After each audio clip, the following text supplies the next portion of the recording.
अस्मद्गुरुभ्यो नमः। अस्मत्परमगुरुभ्यो नमः। अस्मत्सर्वगुरुभ्यो नमः। श्रीमते रामानुजाय नमः। श्रीमते निगमान्तमहादेशिकाय नमः।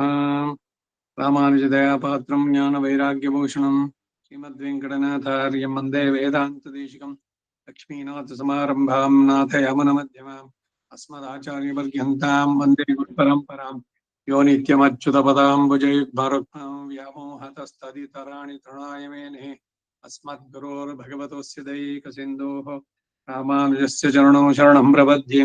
मातापिता युवतियस्तनया विभूतिः सर्वं यदेव नियमेन मदन्मयानाम् आद्यस्य नः कुलपतेर्वकुलाभिरामं श्रीमत्तदङ्घ्रियुगलं प्रणमामि मूर्ध्नाम् भूतं सरष्टमादाह्वयपट्टनहाता श्रीभक्तिसारकुलशेखर योगिवाहान् भक्ताङ्घ्रिरेणुपरकालेतीन्द्रमिश्रान् श्रीमत्पराङ्कुशमुनिं प्रणतोऽस्मि नित्यं।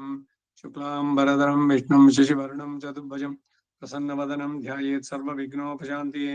यस्य द्विरदवक्त्राद्याः परिषद्याः परश्चतं विघ्नं निघ्नन्ति सततं विश्वक्सेनं तमाश्रिये।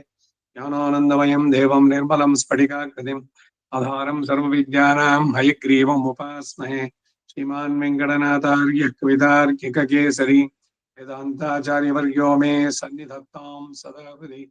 ஷீரொன்னதோப்புல் திருவேங்கடமுடையான் ஆரொன்னொச்சொன்ன பழமொழிகள் ஓரொன்னதானேமையாதவதாரணியில் வாழ்வார்க்கே வானேரப்பம் அளவம் வாழ்வே.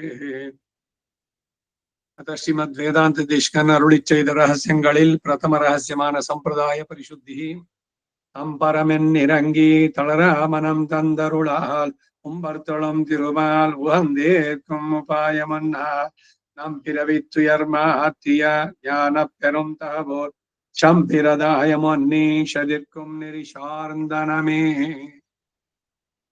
ಕಳೆದ ವಾರ ಪ್ರಣವದಲ್ಲಿ ಓಂಕಾರ ಅದರದನ್ನ ನೋಡಿದ್ವಿ. ಮುಂದಕ್ಕೆ நமசு நானார்த்தமாக நிருக்தமாக யாலே பிரதம த்விதீய ரகசியங்களில் மத்தியம சரம பதங்களுக்கு வாக்கியார்த்தானுகுணமாக அர்த்தபேதம் கொள்ளலாம். த்விதீய திருத்தீய ரகசியங்களில் கிடக்கிற சரண சப்தம் உபாயபரமானபடியாக வசீகரணோபாயத்துக்கு சிலர் பண்ணும் திரஸ்காரம் எல்லாம் சித்தோபாய பிராதான்ய பரம். சுவானுசந்தான பரமாயும் விதிபரமாயும் நிற்கிற ஆக்கியாதங்களில் ஆவருத்திக்கு ஞாபகமில்லாமையாலும் அனாவிருத்திக்கு கண்டோக்தி உண்டாகையாலும் வர்த்தமான வியபதேசம் அனுஷ்டான காலாபிப்பிராயம் பிரபத்திக்கு யாவத் ஜீவனோ ஜீவானுவருத்தி சொல்லுவார்க்கும் ದ್ವಯಮರ್ಥಾನುಸಂಧಾನೇನ ಸಹ ಸದೈವಂ ಭಕ್ತ ಇತ್ಯಾದಿಗಳಲ್ಲಿ சொன்ன ಸುಖಾಸಿಕೆயிலே ತಾತ್ಪರ್ಯಂ கொள்ளலாம். ನ್ಯಾಸಃ ಪಂಚಾಂಗ ಸಂಯುತಃ லக்ஷ்மி தந்திரா 17-18 என்று சொன்ன பிரபத்தியங்களிலே சிலர் கதிபய அநாதரம் பண்ணுவோம் அங்கியனுடைய வைபவார்த்தம் விசேஷித்து கதிபயோபாதானம் பண்ணுமதுவும் ಅಂಗಾಂತರங்களில் ಕಾಟಿಲ್ ಇவ்வಂಗங்களுடைய ಪ್ರಶಂಸಾರ್ಥಂ. ಇಷ್ಟಕ್ಕೆ ನೋಡೋಣ. ಇವಾಗ ಪ್ರಧಾನವಾಗಿ ಸಂಪ್ರದಾಯ ಪರಿಶುದ್ಧಿನಲ್ಲಿ ಏನು ಅಂದ್ರೆ ಏನು ಭೇದ ಇಲ್ಲ ಅನ್ನೋದನ್ನ ಹೇಳ್ತಾ ಇದ್ದಾರೆ. ಭಾಷ್ಯಕಾರರುடைய ಶಿಷ್ಯ ಸಂಪ್ರದಾಯங்களில் ஒன்றிலும் அர்த்த விரோதம் இல்லை. ವಾಕ್ಯ ಯೋಜನಾ ಭೇದವೇ ಉಳ್ಳದು. ವಾಕ್ಯ ರಚನಾ ಭೇದ ಅಷ್ಟೇ, ಯೋಜನಾ ಭೇದ ಅಂತ ಅದಕ್ಕೆ ಹೇಳೋದು. ಅರ್ಥದಲ್ಲಿ ಏನು ಸಂಪ್ರದಾಯದ ಇದರಲ್ಲಿ ಏನು ವ್ಯತ್ಯಾಸಗಳಿಲ್ಲ ಅಂತ ಹೇಳ್ತಾ ಇದ್ದಾರೆ.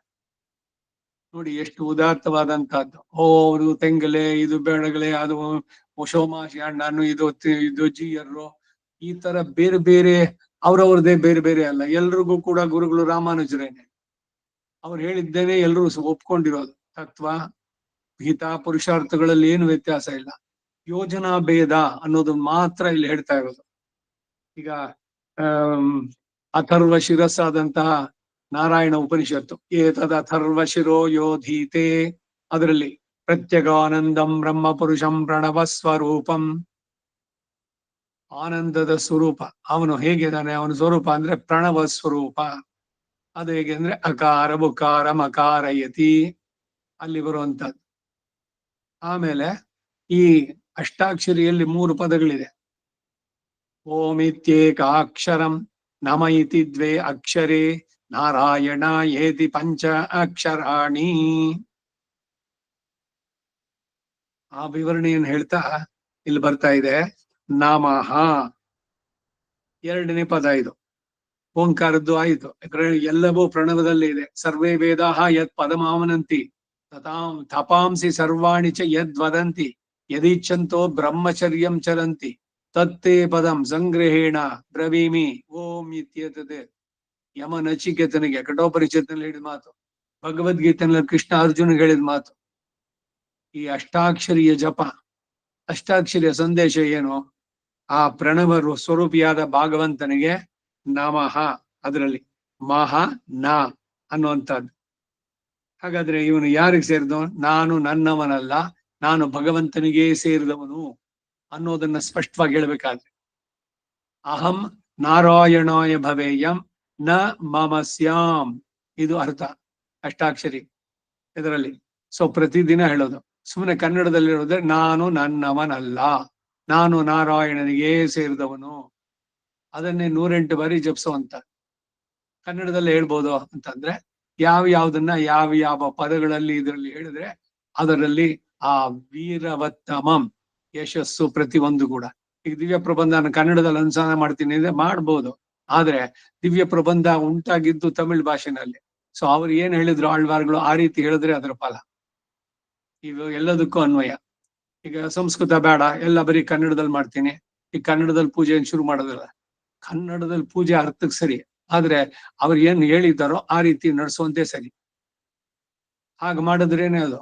ಹಾಗೆ ಮಂತ್ರಗಳು ಅಷ್ಟೇ, ಇಷ್ಟು ಅಕ್ಷರಗಳು, ಇಷ್ಟು ಛಂದಸ್ಸು ಇವಿದೆ, ಅದನ್ನು ಗುರುವಿನಿಂದ ಸರಿಯಾಗಿ ತಿಳಿದು ಅರ್ಥವನ್ನು ತಿಳಿದು ಅದನ್ನ ಹೇಗೆ ಉಚ್ಚಾರಣೆ ಮಾಡಿದ್ರೆ ಮಾತ್ರ ಅದರಲ್ಲಿ ಫಲ ಸಿಗುವಂತದ್ದು. ಸುಮ್ಮನೆ ಇನ್ಯಾವುದೋ ಭಾಷೆನಲ್ಲಿ ಅದರದೇ ಅರ್ಥ ಬರುತ್ತೆ ಅಂತ ಹೇಳಿದ್ರೆ ಅದಾಗೋದಿಲ್ಲ.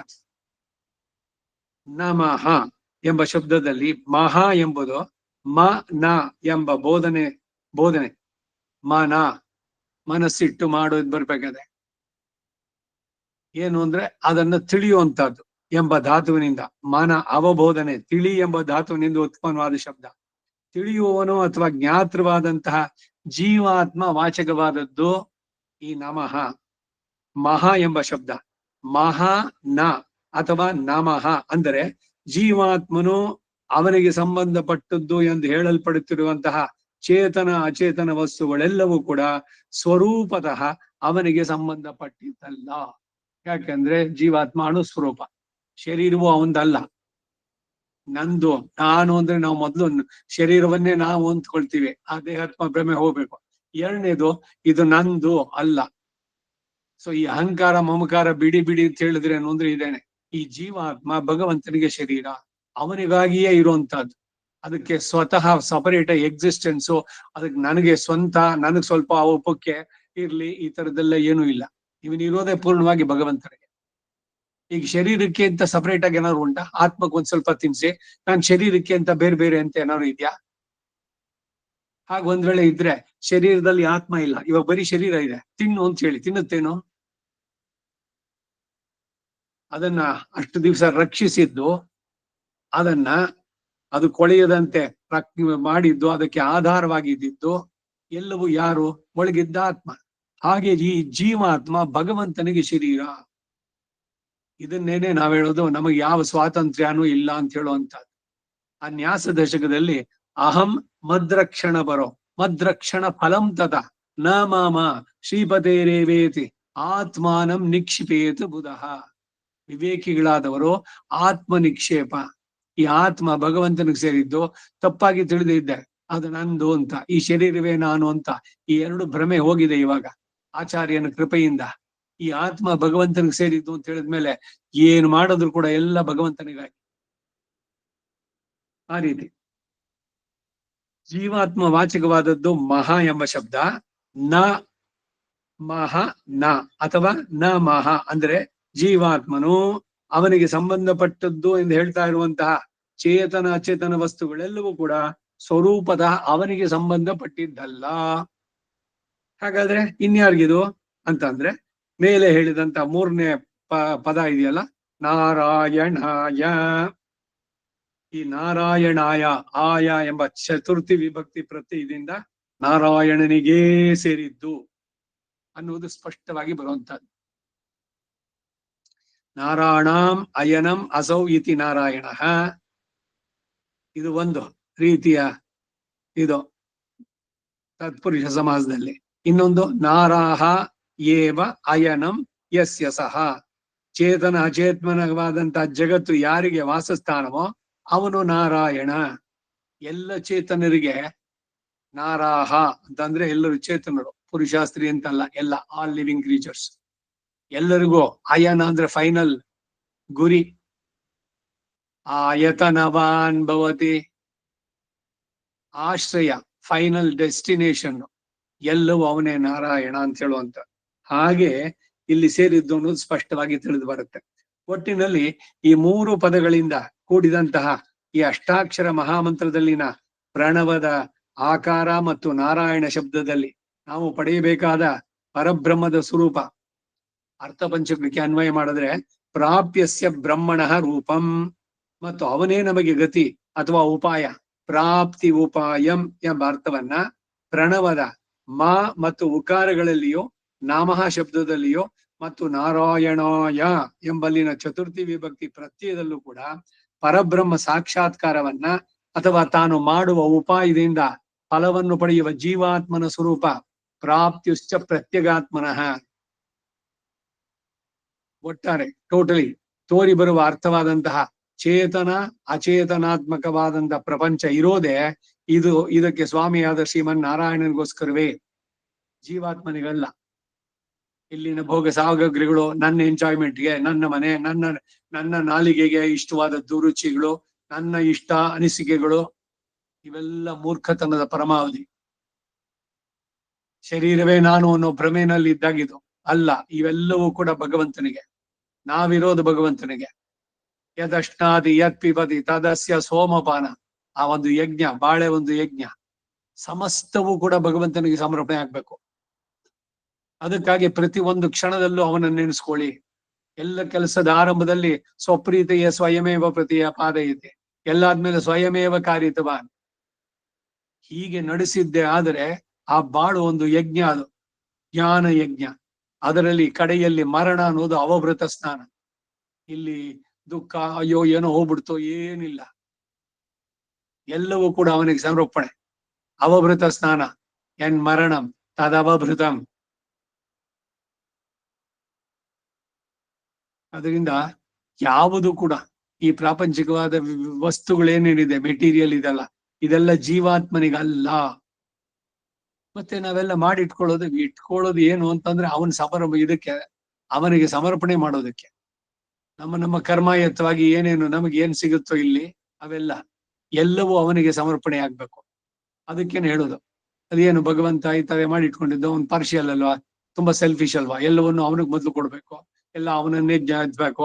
ಅವನು ಜಪ ಮಾಡ್ದಿದ್ರೆ ಅವನು ಕೋಪ ಬರುತ್ತೆ, ಅವನು ಕೋಪನೂ ಇಲ್ಲ ವಿದ್ವೇಷಿಗಳು ಇಲ್ಲ, ಅವನಿಗೆ ಯಾರಿಂದ ಏನೂ ಆಗ್ಬೇಕಾಗಿಲ್ಲ.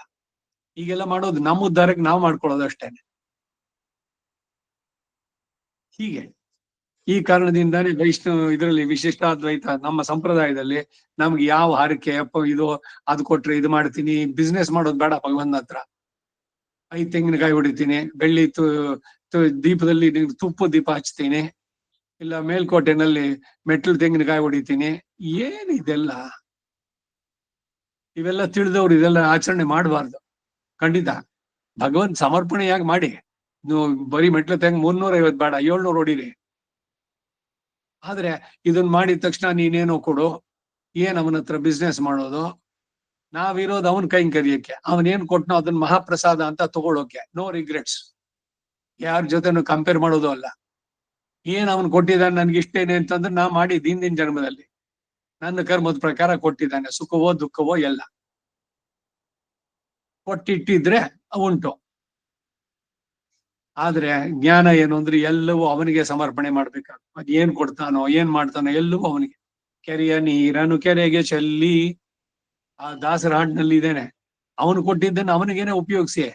ಅವನು ಕೊಟ್ಟ ಕಾರಣ ಕಳೆಯ ಬರಗಳು, ಜಿಹ್ವೆ ಕೀರ್ತಯ ಕೇಶವಂ, ನಾಲ್ಕು ಉನ್ನಯ ಅಲ್ಲಾದೆ ನಿನಯಾದೆ, ಇನ್ ಯಾರನ್ನ ನೆನೆಸಲ್ಲ. ನೀ ಕೊಟ್ಟಿರೋ ನಾಲಿಗೆ ನಿನ್ನನ್ನು ಕೊಂಡಾಡೋಕೆ, ಬೇರೆಯವ್ರಿಗಲ್ಲ.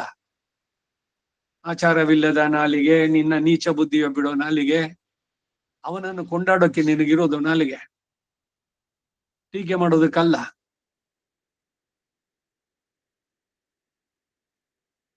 ಕೂಷ್ಮಾಂಡ ಹೋಮ ಬೆಳಗ್ಗೆ ಅದರ ಅರ್ಥಾನುಸಂಧಾನ ಮಾಡ್ತಾ ಇದ್ದೀವಿ.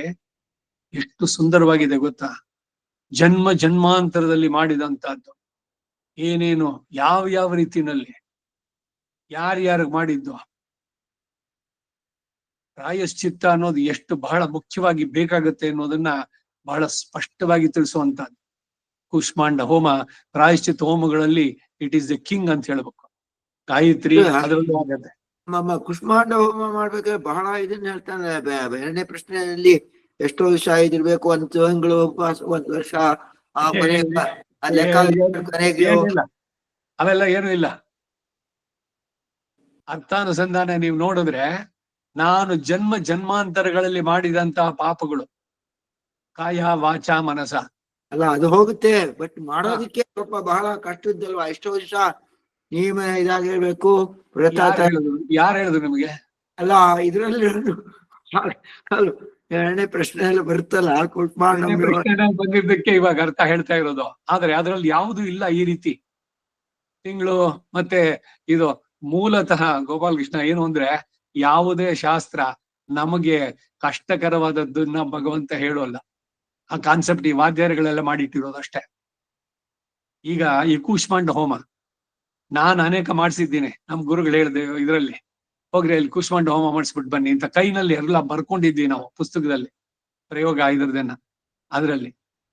ಮತ್ತೆ ಈ ವೈಶ್ವದೇವ ಆರಂಭ ಮಾಡ್ಬೇಕಾದ್ರೆ ಅವ್ರು ಮೊದಲು ಕೂಷ್ಮಾಂಡ ಹೋಮ ಮಾಡ್ಬಿಟ್ಟು ಇದ್ ಮಾಡಿದ್ದು. ಭ್ರೂಣ ಹತ್ಯಾಂ ವಾ ಏತೇ ಘ್ರಂಥಿ ಬ್ರಹ್ಮ ಹತ್ಯ, ಇದನ್ನ ಭಾಗವತರನ್ನ ದೂಷಿಸಿದ್ದು, ಅವರ ಬಗ್ಗೆ ಟೀಕೆ ಮಾಡಿದ್ದು, ಎಲ್ಲದಕ್ಕೂ ಪರಿಹಾರಗಳು ಇವೆಲ್ಲ ಬರುವಂತಹದ್ದು. ಮತ್ತೆ ಯಾವ ರಿಸ್ಟ್ರಿಕ್ಷನ್ ಇಲ್ಲ, ಖಂಡಿತ ಇಲ್ಲ. ನಾನು ಇವದೇ ಬೆಳಗ್ಗೆ ಹೇಳ್ತಾ ಇದ್ದೆ, ಪ್ರತಿ ಒಬ್ರು ವರ್ಷಕ್ಕೊಂದ್ಸಲಿ, ಹೇಗೆ ಇವಾಗ ಗಾಯತ್ರಿ ಇದೆ, ಉಪಕ್ರಮ ಆಗಿದೆ, ಮಾರನೇ ದಿವಸ ಗಾಯತ್ರಿ ಪ್ರತಿಪತ್ತು, ಅವತ್ತಿನ ದಿವಸ 1,000 ಗಾಯತ್ರಿ. ಸಂಕಲ್ಪ ಏನು? ಮಿಥ್ಯಾದೀತ ದೋಷ ಪ್ರಾಯಶ್ಚಿತ್ತಾರ್ಥಂ. ಈ ಬೋಧಾಯನ ಇದರಲ್ಲಿ ಗೃಹ ಶಾಂತಿ, ಆ ಗೃಹ ಶಾಂತಿನಲ್ಲಿ ಹತ್ತಿ ಎಲೆ, ಮುತ್ತುಗದೆಲೆ, ಉತ್ತರಾಣಿ ಎಲೆ, ಸಾಸಿವೆ ಎಲೆ ಇವುಗಳನ್ನ ತಂದು ಶಿವನನ್ನ ಪ್ರಾರ್ಥನೆ ಮಾಡಿ, ಮಾನೋ ಮಹಾಂತ ಮುದಮಾನೋ ಅರ್ಭಗಂ ಮಾನ ಉಕ್ಷಂತ ಉದಮಾನ ಉಕ್ಷಿತಂ ಮಾನೋ ವದಿ ಪಿತರೋಮ್ಮ ತಮಾತರಂ ಪ್ರಿಯಾಮಾನಸ್ತನುವೋರುತ್ತರೀಶಃ ರೀರಿಷಃ ಅಂತ ಅವನನ್ನ. ಆಮೇಲೆ ಇಂದ್ರನನ್ನು ಕುರಿತು ಪಂಚಗವ್ಯ ಸೇರಿಸಿ, ಯತ ಇಂದ್ರ ಭಯಾಮಹೆ ತಥೋನೋ ಅಭಯಂಕೃತಿ. ಬಹಳ ಸುಂದರವಾದ್ದು. ಗೃಹ ಶಾಂತಿ, ಮನೆಗೆ ಶಾಂತಿ, ಮನೆಯಲ್ಲಿ ಇರೋವ್ರಿಗೆ ಶಾಂತಿ. ಅದ್ರಲ್ಲಿ ಇರೋದೇನು ಗಾಯತ್ರಿ 1,000 ಹೋಮ ಆಗ್ಬೇಕು. ಆಮೇಲೆ ಪುರುಷ ಸೂಕ್ತದಿಂದ ಹೋಮ, ಅದೇನು ಗುಡಾನ್ನ, ಅದು ಸಕ್ಕರೆ ಪೊಂಗಲ್ಲು, ಹೆಸರು ಬೇಳೆ ಹಾಕ್ಬಾರ್ದು, ಇನ್ನೆಲ್ಲ ಐಟಮ್ಸ್ ಹಾಕ್ಬೋದು ಅದ್ರಲ್ಲಿ. ಅದರಿಂದ ನಡೆಸುವಂತಹದ್ದು ಈ ಪ್ರಕ್ರಿಯೆ ಎಷ್ಟು ಪ್ರಭಾವಶಾಲಿ ಅಂತಂದ್ರೆ ಅಮ್ಮ ಈ ಗೃಹ ಕ್ಷಮಿಸಿ, ಶಾಂತಿ. ಇಂಟರ್ಪ್ಟ್ ಮಾಡಿದೆ, ಕ್ಷಮಿಸಿ. ಇಲ್ಲಿ ಇಷ್ಟೆಲ್ಲ ಹೇಳ್ತಾರೆ ಕುಷ್ಮಾಂಡ ಯಥಾ ಭ್ರೂಣ ಹೇಳ್ಬಿಟ್ಟು ದೀಕ್ಷಾ ಪೈತಿ ದೀಕ್ಷಿತ ಏತೈಸ್ತ ಜೋ ಸಂವತ್ಸರಂ ದೀಕ್ಷಿತ ಒಬ್ಬ ಸಂವತ್ಸರಾದೇವಾತ್ಮ ಮಾನೀತೆ ಮಾಸಂ ದೀಕ್ಷ ಸಂವತ್ಸರ ಕಾಲದವ್ರು ಮಾಸ ಆದವರು 15 ದಿವಸ ಹಾಗೆ ಅಂತ ಬರ್ಸ್ತಲ್ಲ. ಅದರದ್ದು ಭಾಷ್ಯವನ್ನ ನೀವು ನೋಡಿದ್ರೆ ಸರಿಯಾಗಿ ಗೊತ್ತಾಗತ್ತೆ.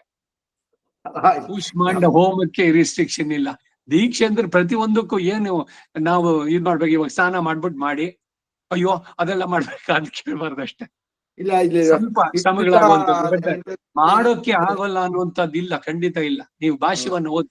ಈಗ ನಾನು ಈ ಕೂಷ್ಮಾಂಡ ಹೋಮಕ್ಕೆ ಈ ಶೃಂಗೇರಿನಲ್ಲಿ ರಾಜೀವ್ ಗಾಂಧಿ ಸಂಸ್ಕೃತ ಇದ್ರಲ್ಲಿ ಸುಬ್ಬರಾಯ ಭಟ್ ಅಂತ ಡಾಕ್ಟ್ರೇಟ್ ಅವ್ರು ಬರೆದಿದ್ದಾರೆ ಅದನ್ನ. ಕೂಷ್ಮಾಂಡದ 51 ಮಂತ್ರಗಳಿದೆ, ಎಲ್ಲಕ್ಕೂ ಅರ್ಥಗಳು ಕೊಟ್ಟಿದ್ದಾರೆ, ಒಂದೊಂದಕ್ಕೂ ಸಾಯಣ ಭಾಷ್ಯವನ್ನ ಆಧರಿಸಿ ಮಾಡಿದ್ದಾರೆ. ಆಮೇಲೆ ಅಗ್ನಿ ಉಪಸ್ಥಾನದಲ್ಲಿ ವಾತ ರಶನ ಹವಾ ಅಂತ ಶುರುವಾಗುತ್ತೆ, ಅರ್ಥಗಳು ಬರ್ತಾ ಇದೆ. 11 ಮಂತ್ರಗಳು ಅಗ್ನಿಯ ಉಪಸ್ಥಾನ ಅಂತ ಅಂದ್ಬಿಟ್ಟು ಹೇಳ್ತಾರೆ ಅಲ್ಲಿ. ಸೊ ಅದರಿಂದ ಸುಮ್ನೆ ನಾವು ಮಾಸೋ ದೀಕ್ಷಿತೋ ಅದಿದೆಯಲ್ಲ, ಅದಕ್ಕೆ ಏನ್ ಅರ್ಥ ಅನ್ನೋದನ್ನ ಭಾಷ್ಯವನ್ನ ತೆಗೆದು ನೋಡ್ಬೇಕು. ನಮ್ಗೆ ಸುಮ್ಮನೆ ಅನ್ಸುತ್ತೆ ಅಯ್ಯೋ ಇದೇನ್ ಇಷ್ಟೆಲ್ಲ ಇದೆಯಲ್ಲ ಅಂತ, ಹಾಗಾಗೋದಿಲ್ಲ. ಅದರಿಂದ ಕೂಷ್ಮಾಂಡ ಹೋಗಕ್ಕೆ ಖಂಡಿತ ರೆಸ್ಟ್ರಿಕ್ಷನ್ಸ್ ಇಲ್ಲ.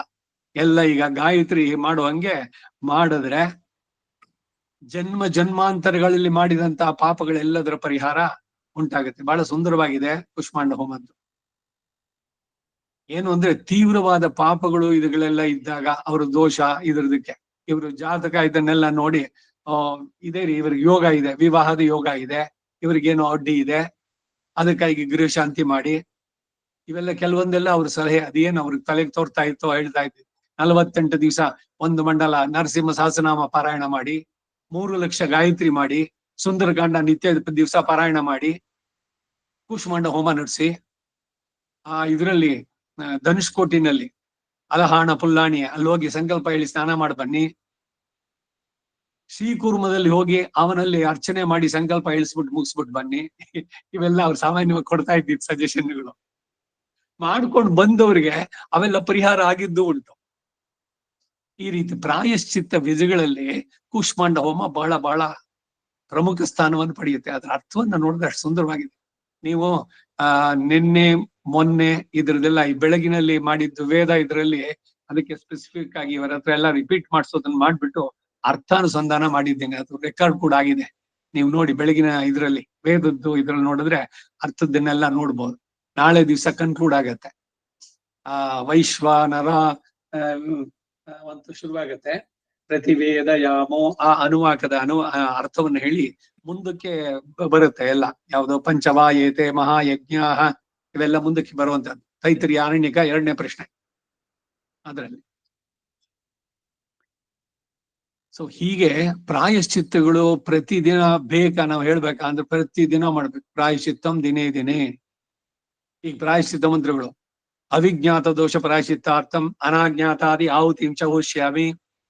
ಇವತ್ತು ಕಳಿಸಿದ ಮಾಡಿದಂತ ಕರ್ಮಣಿ ಮಧ್ಯೆ ಮಂತ್ರತಂತ್ರ ಮಂತ್ರಲೋಪೆ, ಕ್ರಿಯಾಲೋಪೆ, ಶ್ರದ್ಧಾಲೋಪೆ, ನಿಯಮಲೋಪೆ. ಅದಕ್ಕಾಗಿ ಪ್ರಾಯಶ್ಚಿತ್ತಾರ್ಥಂ ಸರ್ವ ಪ್ರಾಯಶ್ಚಿತ್ತ ಓಂ ಹೋಷ್ಯಾಮಿ. ಇದು ವ್ಯಾಹೃತಿಗಳಿಂದ ಓಂ ಸ್ವಾಹ 2 ಸಲ ಹೇಳಿ. ಆಮೇಲೆ ಆಜ್ಞಾತಂ ಯದ್ ಆಜ್ಞಾತಂ, ಗೊತ್ತಿದ್ದೋ ಗೊತ್ತಿಲ್ದಿಲ್ಲೇನೋ ನಡೆದಂತಹದ್ದು ಆ ಪ್ರಾಯಶ್ಚಿತ್ತ ಹೋಮಗಳು. ಇದಾದ್ಮೇಲೆ ಕಡೆನಲ್ಲಿ ಸೃಷ್ಟಕೃತ ಹೋಮ. ಇದಾದ್ಮೇಲೆ ಅಗ್ನಿ ಉಪಸ್ಥಾನಕ್ಕೆ ಮೊದಲು ಪ್ರಾಯಶ್ಚಿತ್ತಾನಿ ಅಶೇಷಾಣಿ ತಪಃ ಕರ್ಮಾತ್ಮಕಾನಿ ವೈ ಯಾನಿ ತೇಷಾಂ ಅಶೇಷಾಣಂ ಶ್ರೀಕೃಷ್ಣ ಅನುಸ್ಮರಣಂ ಪರಂ. ಕೃಷ್ಣ ಕೃಷ್ಣ ಅನ್ನೋದು ಬೇಡ, ಪೂರ್ಣವಾಗಿ ಶ್ರೀಕೃಷ್ಣಾಯ ನಮಃ 8 ಬಾರಿ ಹೇಳಿ ಪ್ರದಕ್ಷಿಣೆ ಮಾಡಿ ನಮಸ್ಕಾರ ಮಾಡಿ ಪ್ರಾಯಶ್ಚಿತ್ತಗಳಾಗ್ಬೇಕು. ಮುಸುರೆ ತೊಳೆಯಬೇಕು, ಮನಸ್ಸಿನ ಮುಸುರೆ ತೊಳೆಯಬೇಕು ಅಂತ. ಹಾಗೆ ಪ್ರತಿದಿನ ಇದನ್ನು ಮಾಡಿದ್ರೆ ದೇಹಕ್ಕೆ ಆತ್ಮಕ್ಕೆ ಕೊಟ್ಕೊಂಡಿರೋ ಮುಸುಳೆ ಇದೆಲ್ಲ ಹೋಗುತ್ತೆ. ಆತ್ಮಕ್ಕೆ ಯಾವ ಮುಸುರೆ ಆಗತ್ತೆ ಅಂದ್ರೆ ಈ ತ್ರಿಗುಣಾತ್ಮಕವಾದದ್ದು ಇದೆಯಲ್ಲ ಪ್ರಪಂಚ, ಇದಕ್ಕೂ ಅದಕ್ಕೂ ಬರುವಂತಹದ್ದು ಇವನ ಹಿಂದೆ ಮಾಡಿದ ಕರ್ಮದಿಂದ ಅದರಿಂದ ಬರುವಂತಹ ಗೊತ್ತಿದ್ದೋ ಗೊತ್ತಿಲ್ಲದೆ ಮಾಡಿದಂತಹ ದೋಷಗಳು. ಅದರಿಂದ ಈ ಪ್ಯೂರಿಫಿಕೇಶನ್ ಪ್ರೋಸೆಸ್ ಇದೆಯಲ್ಲ ಬೇಕು, ಪ್ರತಿದಿನ ಬೇಕು. ಹಾಗಾಗಿ ವರ್ಷಕ್ಕೆ ಒಮ್ಮೆ ಗಾಯತ್ರಿ ಪ್ರತಿಪತ್ತಿ ದಿವಸ ರಜಾ ಹಾಕ್ಬಿಟ್ಟು ಕ್ಲೀನ್ ಆಗಿ ಪ್ರೀತಿಯಿಂದ ಶ್ರದ್ಧೆಯಿಂದ ಕೂತ್ಕೊಂಡು 1008 ಗಾಯತ್ರಿ ಮಾಡ್ಬೇಕು. ಉದ್ದೇಶ ಅಲ್ಲೇನೋ ಮಿಥ್ಯಾದೀತ ದೋಷ ಪ್ರಾಯಶ್ಚಿತ್ತ, ವೇದವನ್ನ ಸರಿಯಾಗಿ ನಾನು ಗ್ರಹಿಸದೇ ಇದ್ರೆ ಅಂತ ಅಲ್ಲಿ ಪ್ರಧಾನವಾಗಿ ಹೇಳಿದ್ರು ಕೂಡ ಮಿಕ್ಕಿದೆಲ್ಲ ಎಲ್ಲ ದೋಷಗಳನ್ನ ಪರಿಹಾರ ಮಾಡೋದಕ್ಕೆ ಅದು ಗಾಯತ್ರಿ. ಹಾಗೆ ಎಲ್ಲ ರೀತಿಯ ಪಾಪಗಳಿಂದ ಪರಿಹಾರ ಮಾಡೋಕೆ ಕೂಷ್ಮಾಂಡ ಹೋಮ. ಯದ್ದೇವಾದೇವ ಹೇಳನಂ ದೇವಾಸಶ್ಚಕ್ರಮ ವಯಂ ಎಲ್ಲ ಬರುತ್ತೆ. ಅರ್ಥ ಬಹಳ ಸುಂದರವಾಗಿದೆ. ಸಾಯಣ ಭಾಷ್ಯಕ್ಕೂ ಮತ್ತೆ ನಮ್ಮ ಭಟ್ಟ ಭಾಸ್ಕರ ಭಾಷ್ಯಕ್ಕೂ ಕೆಲವು ಕಡೆನಲ್ಲಿ ಸ್ವಲ್ಪ ಏನು ಅಂದ್ರೆ ಅವರು ಯಾವ್ಯಾವ್ದು ಇಟ್ಕೊಂಡಿದ್ದಾರೆ ಅದ್ರ ಮೇಲೆ ಮೇನ್ ಕಾನ್ಸೆಪ್ಟ್. ಇವಾಗ ನಾವು ಚೇತನ ಅಚೇತನದ ಅಚೇತನ ಇದಾಗಿ ಇರೋನು ಒಳಗೆ ಹೊರಗೆ ವ್ಯಾಪಿಸಿ ನಿಯಮಿಸುವಂತವನು ಪರಮಾತ್ಮ ನಾರಾಯಣ ಒಬ್ಬನೇ. ನಮಗ್ ತತ್ವ 3: ಚೇತನ ಅಚೇತನ ಮತ್ತೆ ಭಗವಂತ. ಅವ್ರು ಒಂದೇನೆ, ಬ್ರಹ್ಮ ಒಂದೇ ಸತ್ಯ, ಜಗತ್ತು ಮಿಥ್ಯೆ. ಅದಕ್ಕೆ ಸರಿಯಾಗಿ ಅವ್ರ ಅರ್ಥಗಳನ್ನು ತಿರುಗಿಸ್ತಾರೆ ಎಲ್ಲದರಲ್ಲೂ. ಹೇಗೆ ಇವಾಗ ಭಗವದ್ಗೀತೆಗೆ ಅದ್ವೈತ ಭಾಷೆ ಇದೆ, ಅದ್ವೈತ ಭಾಷೆ ಇದೆ, ವಿಶಿಷ್ಟ ಅದ್ವೈತ ಇದೆ. ಅದೇ ರೀತಿ ವೇದಗಳಿಗೂ ಕೂಡ ಬಂದಿರೋದು. ಅದರಿಂದ ಭಟ್ಟಭಾಸ್ಕರ ಭಾಷ್ಯ ಬಹಳಷ್ಟು ಚೇಂಜಸ್ ಏನ್ ಬರೋಲ್ಲ. ಇದಕ್ಕೂ ಅದಕ್ಕೂ ಎಲ್ಲಿ ಚೇಂಜಸ್ ಬರುತ್ತೋ ಈ ಇವರು BNV ಸುಬ್ರಹ್ಮಣ್ಯ ಒಂದು ಜ್ಯೋತಿ ಸಾಂಸ್ಕೃತಿಕ ಪ್ರತಿಷ್ಠಾನ ಅಂತ ಮಾಡಿ ಕೃಷ್ಣ ಯಜುರ್ವೇದ ಇದಕ್ಕೆ ಅರ್ಥವನ್ನು ಬರೆಯೋದಕ್ಕೆ ಅಂತ 6 ವಾಲ್ಯೂಮ್ಸ್ ಅದು ಪಬ್ಲಿಷ್ ಆಯ್ತು. ಅವ್ರ ಮಗಳೊಬ್ಳು ಜ್ಯೋತಿ ಅಂತ ಚಿಕ್ಕ ವಯಸ್ಸಿನಲ್ಲಿ ಹೋಗ್ಬಿಟ್ಟವಳು, 8ನೇ ವರ್ಷಕ್ಕೋ ಇಲ್ಲ ಇನ್ನು ಚಿಕ್ಕದಲ್ಲೇ. ಅದಕ್ಕೆ ಜ್ಯೋತಿ ಹೆಸರಲ್ಲಿ ಜ್ಯೋತಿ ಸಾಂಸ್ಕೃತಿಕ ಪ್ರತಿಷ್ಠಾನ ಅಂತ ಮಾಡಿ 15 ಪುಸ್ತಕದಲ್ಲಿ ಯಜುರ್ವೇದ ಇದ್ ಮಾಡ್ಬೇಕು ಅಂತ ಮಾಡಿದ್ರು. 6 ಸಂಪುಟ ಬಂತು. ಆಮೇಲೆ BNV ಸುಬ್ರಹ್ಮಣ್ಯರು ಹೋಗ್ಬಿಟ್ರು. ಕಡೆಗೇನು ಅಂದ್ರೆ ಅದನ್ನೆಲ್ಲ ಇವಾಗ ಶೃಂಗೇರಿ ಮಠಕ್ಕೆ ಒಪ್ಸಿದ್ದಾರೆ. ಅಲ್ಲಿ ಮುಂದಕ್ಕೆ ಏನ್ ಬಂದಿದ್ಯಾ ಅದು ನೋಡ್ಬೇಕು. ವೇದಕ್ಕೆ ಅರ್ಥ ಜಯಚಾಮರಾಜೇಂದ್ರ ಒಡೆಯರು 4 ವೇದಗಳಿಗೆ ಅರ್ಥವನ್ನು ಬರೆಸ್ಬೇಕು ಅಂತ ಋಗ್ವೇದಕ್ಕೆ ಶುರು ಮಾಡಿ 32 ಸಂಪುಟಗಳು, ಮ್ಯಾಗ್ಝಿನ್ ಸೈಜು ದೊಡ್ಡದಾಗಿ ಆ ಸೈಜ್ ಇಂದು ಸಂಪುಟಗಳು 32, ಒಂದೊಂದು ಸುಮಾರು 500 ಪುಟಗಳು ಇರ್ಬೋದು ಅದರಲ್ಲಿ. ಆ ಪುಸ್ತಕ ಎಲ್ಲ ನಮ್ಮಲ್ಲಿ ಇತ್ತು ಆದರ್ಶದಲ್ಲಿ. ಅದರಲ್ಲಿ ಏನು ಅಂದ್ರೆ ಮೊದಲು ವೇದ ಮೂಲ, ಆಮೇಲೆ ಪದಪಾಠ, ಆಮೇಲೆ ಅದರ ಅರ್ಥ, ಸಾಯಣ ಭಾಷ್ಯ, ಆಮೇಲೆ ಇಂಗ್ಲಿಷ್ ಟ್ರಾನ್ಸ್ಲೇಷನ್, ಅದರ ವಿನಿಯೋಗ ಎಲ್ಲಿ, ಒಂದೊಂದೇ ಮಂತ್ರಕ್ಕೆ ಬರೆದು 32 ಸಂಪುಟಗಳಲ್ಲಿ ಮುಗಿಸಿದ್ರು. ಆಮೇಲೆ ಅಲ್ಲಿ ಬೊಕ್ಕಸ ಖಾಲಿ ಆಯ್ತು, ಯಜುರ್ವೇದಕ್ಕೆ ಪ್ರೋತ್ಸಾಹ ಇದು ಸಿಗ್ಲಿಲ್ಲ, ನಿಲ್ಲಿಸ್ಬಿಟ್ರು. 4 ಮಾಡ್ಬೇಕು ಅಂತ ಇದ್ದಿದ್ದು ಉದ್ದೇಶ ಇತ್ತು ಅವ್ರಿಗೆ. ಋಗ್ವೇದಕ್ಕೆ ಪೂರ್ಣವಾಗಿದೆ ಅದು, ಬಹಳ ಹಿಂದೆ ಮಾಡಿದ್ದು. ಜಯಚಾಮರಾಜೇಂದ್ರ ಒಡೆಯರೇ ಮಾಡಿದ್ದು. ಮೈಸೂರಿನಲ್ಲಿ ಆ ವಿದ್ವತ್ ಇವರುಗಳಿಂದ ಸೇರಿಸಿ ನಡೆಸಿದ್ದಂಥದ್ದು. ಭಟ್ಟಭಾಸ್ಕರ ಭಾಷ್ಯ ಸಂಸ್ಕೃತದಲ್ಲಿದೆ. ಇವ್ರು ನಮ್ಮ ಹತ್ರ ಗುರುಗಳ ಹತ್ರ ಇತ್ತಿದ್ದು ಪುಸ್ತಕ 3,000 ಸಾವಿರನೋ ಏನೋ ಆಗಿನ ಕಾಲಕ್ಕೆ ಅವ್ರು ಇಟ್ಕೊಂಡಿದ್ರು. ಸಂಸ್ಕೃತದಲ್ಲಿ ಇತ್ತು, ಕನ್ನಡಕ್ಕೆ ಇದು ಯಾವುದು ಬಂದಿಲ್ಲ. ಈಗ ಇವರು ವರದರಾಜ ಶ್ರೀಮಲೆ ಶಿಷ್ಯನೇ ಪ್ರಸನ್ನ ಅಂತ ಅಂದ್ಬಿಟ್ಟು ಅವರು ಒಂದು ಪದಪಾಠ ಒಂದು ಹಾಕಿದ್ರು. ಸ್ವಲ್ಪ ಬಹಳ ಸ್ಕಾಲಿತ್ಯಗಳಿದೆ, ಮಿಸ್ಟೇಕ್ಸ್ ಕರೆಕ್ಟ್ ಮಾಡ್ಕೊಳ್ಬೇಕು. ಈ ಗಂಗಾಧರ್ ಶಾಸ್ತ್ರಿ, ವಿದ್ಯಾ ಗಣಪತಿ ಪ್ರಕಾಶನ, ತ್ಯಾಗರಾಜ ನಗರ, ಅವರು 3 ಸಂಪುಟದಲ್ಲಿ ಕ್ರಮಪಾಠ ಹಾಕಿದ್ರು ಯಜುರ್ವೇದಕ್ಕೆ, ಸಂಹಿತೆಗೆ ಪ್ರಧಾನ ಇದ್ರಲ್ಲಿ ಬಂದಿದ್ದು. ಹೀಗೆ ಒಂದು ಸ್ವಲ್ಪ ಕೆಲಸ ಆಗಿದೆ. ಇದು ಬಿಟ್ಟು ನನ್ನ ಗಮನಕ್ಕೆ ಬಂದಿಲ್ಲ ಇನ್ಯಾವ ಪುಸ್ತಕಗಳು ಹೊಸದಾಗಿ ಬಂದಿರೋದು ಅಂತ. ಈ ಕೂಷ್ಮಾಂಡ ಹೋಮಕ್ಕೆ ಇವರು ಸಪರೇಟ್ ಆಗಿ ಮಾಡಿದ್ದು ಒಂದಿದೆ, ಅದೇಂಗೋ ನನ್ನಲ್ಲಿ ಸೇರಿತ್ತದು. ಸೊ ಇವಾಗ ಇದು ಬಂತಲ್ಲ ಅಂತ ಹೇಳಿ ಮೊದಲೆಲ್ಲ ಮಂತ್ರಗಳನ್ನೆಲ್ಲ ಹೇಳಿ ಆಮೇಲೆ ಅದರ ಅರ್ಥಾನುಸಂಧಾನ ನೋಡಿ ಎಷ್ಟು ಸುಂದರವಾಗಿದೆ ಅಂತ ಹೇಳ್ತಾ ಇದ್ದೆ. ಆಯ್ತು, ಪ್ರಾಯಶ್ಚಿತ್ತಗಳು ಇವುಗಳೆಲ್ಲ ಜೀವಾತ್ಮನಿಗೆ ಇವುಗಳೆಲ್ಲ ಬೇಕು. ಚೇತನ ಅಚೇತನಾತ್ಮಕವಾದಂತ ಪ್ರಪಂಚ ಇರೋದೇ ಶ್ರೀಮನ್ನಾರಾಯಣನಿಗೆ.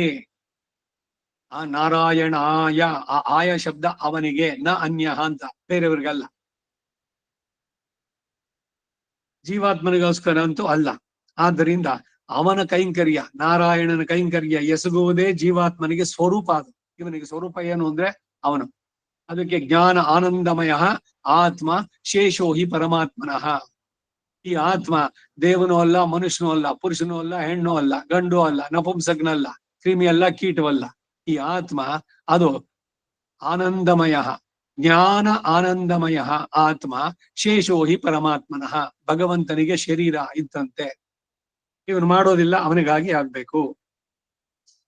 ಅಡೆತಡೆ ಇಲ್ಲದೆ ಅವನ ಕೈಂಕರ್ಯ ಮಾಡುವ ಸ್ಥಿತಿಯನ್ನು ಹೊಂದೋದೆ ಜೀವಾತ್ಮನು ಮಾಡುವ ಉಪಾಯದಿಂದ ಪಡೆಯುವಂತಹ ಫಲಂ ಪ್ರಾಪ್ತೇಹೇ ಅಂದು ಜೀವಾತ್ಮನು ತನ್ನ ನಿಜವಾದ ಸ್ವರೂಪವನ್ನು ಅರಿಯದ ಚೇತನ ಅಚೇತನಾತ್ಮಕವಾದ ವಸ್ತುವನ್ನು ತನ್ನದು ಎಂದು ಅರಿತು ಮೇಲೆ ಹೇಳಿದಂತೆ ಪರಮಾತ್ಮನಿಗೆ ಸೇರಿದ್ದು ಅಂತ ಹೇಳಿ ಅವನಲ್ಲಿ ಅರ್ಪಿಸುವುದೇ ಶರಣಾಗತಿ ಎಂಬ ಉಪಾಯ ಅನುಷ್ಠಾನವನ್ನು ಮಾಡದೆ ಅವನ ನಿಗ್ರಹಕ್ಕೆ ಪಾತ್ರನಾಗಿ ಕರ್ಮ ಬಂಧಕ್ಕೆ ಒಳಗಾಗಿ ಸಂಸಾರದಲ್ಲಿ ತೊಳಲೋದು. ಯಾವಾಗ ಎಲ್ಲಾ ನಾನೇ ಎಲ್ಲಾ ನಂದೇ ಅಂತಂದ್ರೆ ಸಂಸಾರದಲ್ಲಿ ತಳವೇ ಕಾಣದಂತಹ ಸಮುದ್ರ ಇದು ಸಂಸಾರ ಸಾಗರಂ ಘೋರಂ ಅನಂತ ಕ್ಲೇಶವಾದಿನ. ಹೋಗ್ಲಿ ಅಲ್ಲೇ ಎಲ್ಲೋ ಮಧ್ಯದಲ್ಲಿ ತಳ್ಳಾಡ್ತಾರ ಅಂದ್ರೆ ಇಲ್ಲ, ಹೋಗ್ತಾ ಇರೋದು ಅದು ಅಪ್ಪತನಕ್ಕೆ. ಕೈ ಹಿಡಿದು ಕರಾವಲಂಬಂ ಭಗವಂತನನ್ನ ಕಾಪಾಡೋ ಅಂತ ಅಂದ್ಬಿಟ್ಟು ಅವನಲ್ಲಿ ಮೊರೆ ಇಟ್ಟು ಅವನಲ್ಲಿ ಶರಣಾಗತನಾದ್ರೆ ಎಲ್ಲ ಈ ಅಷ್ಟು ದುಸ್ತರವಾದಂತಹ ಭವಸಾಗರದಿಂದ ದಾಟಿಸ್ಬಿಡ್ತಾನೆ. ಕೈವರ್ತಕೆ ಕೇಶವೇ ನಾವೆಯಾಗಿ ನಮ್ಮನ್ನ ಈ ಸಂಸಾರ ಎಂಬ ರಣನದಿಯಿಂದ ಆ ದಡ ದಾಪಿಸುವಂತವನು ಅವನು. ಅಂಬಿಗ ನಾನಿನ್ನ ನಂಬಿದೆ. ಹೀಗೆ ಇವನು ಸ್ವರೂಪತಃ ಪಡೆಯಬೇಕಾದ ಫಲಕ್ಕೆ ವಿರೋಧವಾದದ್ದು ಅರ್ಥಪಂಚಕಗಳನ್ನ ಹೇಳಿದ್ರೆ ಇಲ್ಲಿ ಪ್ರಾಪ್ತಿ ವಿರೋಧಿ ಎಂದು ಅರ್ಥಪಂಚಕವನ್ನು ಅನುಸಂಧಾನ ಮಾಡ್ಬೋದು. ಈ ಅಷ್ಟಾಕ್ಷರಕ್ಕೆ ಸಂಬಂಧಪಟ್ಟಂತಹ ವಿಸ್ತಾರ ಮತ್ತು ವಿಶೇಷವಾದ ಅರ್ಥಗಳೆಲ್ಲ ವೇದಾಂತ ದೇಶಿಕರ ರಹಸ್ಯ ತ್ರೈಸಾರ ಗ್ರಂಥ ಮೂಲಮಂತ್ರ ಅಧಿಕಾರದಲ್ಲಿ ನೋಡಿ ತಿಳ್ಬಹುದು. ಅಂತ ನಾವು ಅದನ್ನು ಮುಗಿಸ್ತೀವಿ. ಮೂಲ ಮಂತ್ರಾಧಿಕಾರಕ್ಕೆ ಒಂದು ಸಪರೇಟ್ ಗ್ರಂಥ ಮಾಡ್ಬಿಟ್ರು ಅವರು. ಸುಮಾರು ಒಂದು 400 ಪುಟ ಇದೆ ಅದು.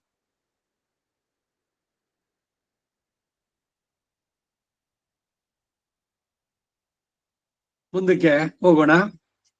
ಸಂಪ್ರದಾಯ ಪರಿಶುದ್ಧಿ. இப்படி பிரதம ದ್ವಿತೀಯ ಅಕ್ಷರಗಳಾಲೆ ಅರ್ಥಮಾಗವಾದಲ್ ಶಾಬ್ದಮಾಗವಾದಲ್ ಶರಣ್ಯ ಸಹಧರ್ಮಚಾರಿಣಿ ಪ್ರತಿಪಾದಂ ಪಣ್ಣುಮದವಂ ಅವೋ ವಾಕ್ಯ ವಿಶೇಷ ಮೂಲಂ. ಈ ಮೇಲೆ ವಿವರಿಸಿರುವಂತೆ ಪ್ರಣವದ ಮೊದಲನೆಯ ಅಕಾರ ಮತ್ತು ಎರಡನೆಯ ಉಕಾರಗಳಲ್ಲಿ ಕೇವಲ ಮೇಲ್ಮೆ ನೋಟದಿಂದ ಶ್ರೀಮನ್ನಾರಾಯಣ ಮತ್ತು ಶ್ರೀ ಮಹಾಲಕ್ಷ್ಮಿಯ ಸ್ವರೂಪದ ಅರ್ಥವು ಅವರನ್ನು ಸೂಚಿಸುವಂತಹ ಶಬ್ದ ಸ್ವರೂಪವು ತೋರದೇ ಇದ್ರೂ ಕೂಡ ಈ 2 ಅಕ್ಷರಗಳಲ್ಲಿ ಶರಣ್ಯ ಅಥವಾ ರಕ್ಷಕನಾದ ಶ್ರೀಮನ್ನಾರಾಯಣನನ್ನ ಅವನ ಸಹಧರ್ಮಚಾರಿಣಿಯಾದ ಮಹಾಲಕ್ಷ್ಮಿಯನ್ನ ಪ್ರತಿಪಾದನೆ ಮಾಡುವುದಾದ್ರೂ ಆ ಮಂತ್ರವನ್ನ ಉಪಾಸನೆ ಮಾಡಿ ಮಂತ್ರಾರ್ಥವನ್ನ ಸಾಕ್ಷಾತ್ಕರಿಸಿಕೊಂಡು ಇತರರಿಗೆ ಅದರ ಅರ್ಥವನ್ನು ತಿಳಿಯುವಂತೆ ಹೇಳಿರುವಂತಹ ಮಹರ್ಷಿಗಳ ಮಂತ್ರಾರ್ಥಗಳನ್ನು ತಿಳಿಸುವ ಆಯಾ ವಿಶೇಷವಾದ ಪ್ರಮಾಣ ವಾಕ್ಯಗಳನ್ನ ಆಧಾರವಾಗಿ ಇಟ್ಕೊಂಡು ಹೇಳುವುದಾಗಿದೆ ಅಂತ ಅದನ್ನು ತಿಳಿಬೇಕು ಅಂದ್ರು. ಇದಕ್ಕೇನೆ ಅಷ್ಟು ಬಾರಿ 17 ಬಾರಿ ರಾಮಾನುಜರು ಶ್ರೀರಂಗದಿಂದ ತಿರುಕ್ಕೋಟಿಯರು ಹೋಗಿದ್ದು. ಗೋಷ್ಠಿ ಪೂರ್ಣ ತಿರುಕ್ಕೋಟಿಯವ್ರು ನಂಬಿ ಅವರು ಏನು ಸುಮ್ನೆ ಅಷ್ಟಾಕ್ಷರ ಹೇಳೋ ಕಟ್ತರು ಹೋಗ್ಬೇಕಾ? ರೆಕಾರ್ಡ್ನಲ್ಲೇ ಸಿಗುತ್ತೆ ಇವಾಗ, ಕ್ಯಾಸೆಟ್ಗಳು ಇದೇ ಬಂದ್ಬಿಟ್ಟಿದೆ. ಕಾಲಿಂಗ್ ಬೆಲ್ಗೂ ಕೂಡ ಅದು ಮಂತ್ರವಾಗತ್ತೆ. ಮಂತ್ರಪೂರ್ತವಾಗಿ ಅರ್ಥಾನುಸಂಧಾನ ಜೊತೆಗೆ ಗುರುವಿನಿಂದ ಪಡೆಯಬೇಕು. ಆ ಗುರುವಿನ ಕಟಾಕ್ಷ, ಅದಕ್ಕೆ ಮನೋಭವಿಕೆ ಎಷ್ಟು ಬೇಕು ಇಷ್ಟೆಲ್ಲ ಶ್ರದ್ಧೆಯಿಂದ ಅದನ್ನ ಪಡೆದ್ರೆ ಆ ಗುರುವಿನ ಕೃಪೆ ಸಾಕು, ಅರ್ಥ ತಾನಾಗಿ ಇವನಿಗೆ ತೋರುತ್ತೆ. ಇದು ಅದರ ಹಿರಿಮೆ. மத்தியமாட்சரம் பத்னி பரம் என்ற நிர்வாகத்தில் ವಿಶೇಷ ಉಪಾದಾನ ಬಲತ್ತಾಲೆ ಅವಧಾರಣಂ ಅರ್ಥ ಸಿದ್ಧಂ. ಪ್ರಣವದಲ್ಲಿರುವ ಮಧ್ಯಮ ಅಕ್ಷರವಾದಂತಹ ಉಕಾರ ಆ ಉ ಮ, ಅದರಲ್ಲಿ ಉಕಾರವು ನಾರಾಯಣನ ಪತ್ನಿಯಾದ ಮಹಾಲಕ್ಷ್ಮಿ ವಾಚಕವಾದದ್ದು ಎಂದು ಅರ್ಥ ಮಾಡುವಲ್ಲಿ ವಿಶೇಷವಾದ ಅರ್ಥದಿಂದ ಉಕಾರವಾಚ್ಯಳಾದ ಮಹಾಲಕ್ಷ್ಮಿ ಮತ್ತು ಅಕಾರವಾಚಕನಾದ ನಾರಾಯಣನಿಗೆ ಸೇರಿದವನು ಈ ಮಕಾರವಾಚ್ಯನಾದ ಜೀವ. ದೈವೋ ದಂಪತಿನಃ. ಸೂರ್ಯನಿಂದ ಪ್ರಭೆ ಹೇಗೆ ಇಲ್ವೋ ಹಾಗೆ ಅಹಲಗಿಲ್ಲೇ ನೆರೆಯುಮೆಂದ್ರೆ ಒಂದು ಕ್ಷಣವೂ ಅವನನ್ನ ಅಗಲಿರೋಲ್ಲ ಅವಳು. ಸೀತೆಯ ಮಾತಿನಲ್ಲೂ ಅವಳು ಹೇಳ್ತಾಳೆ,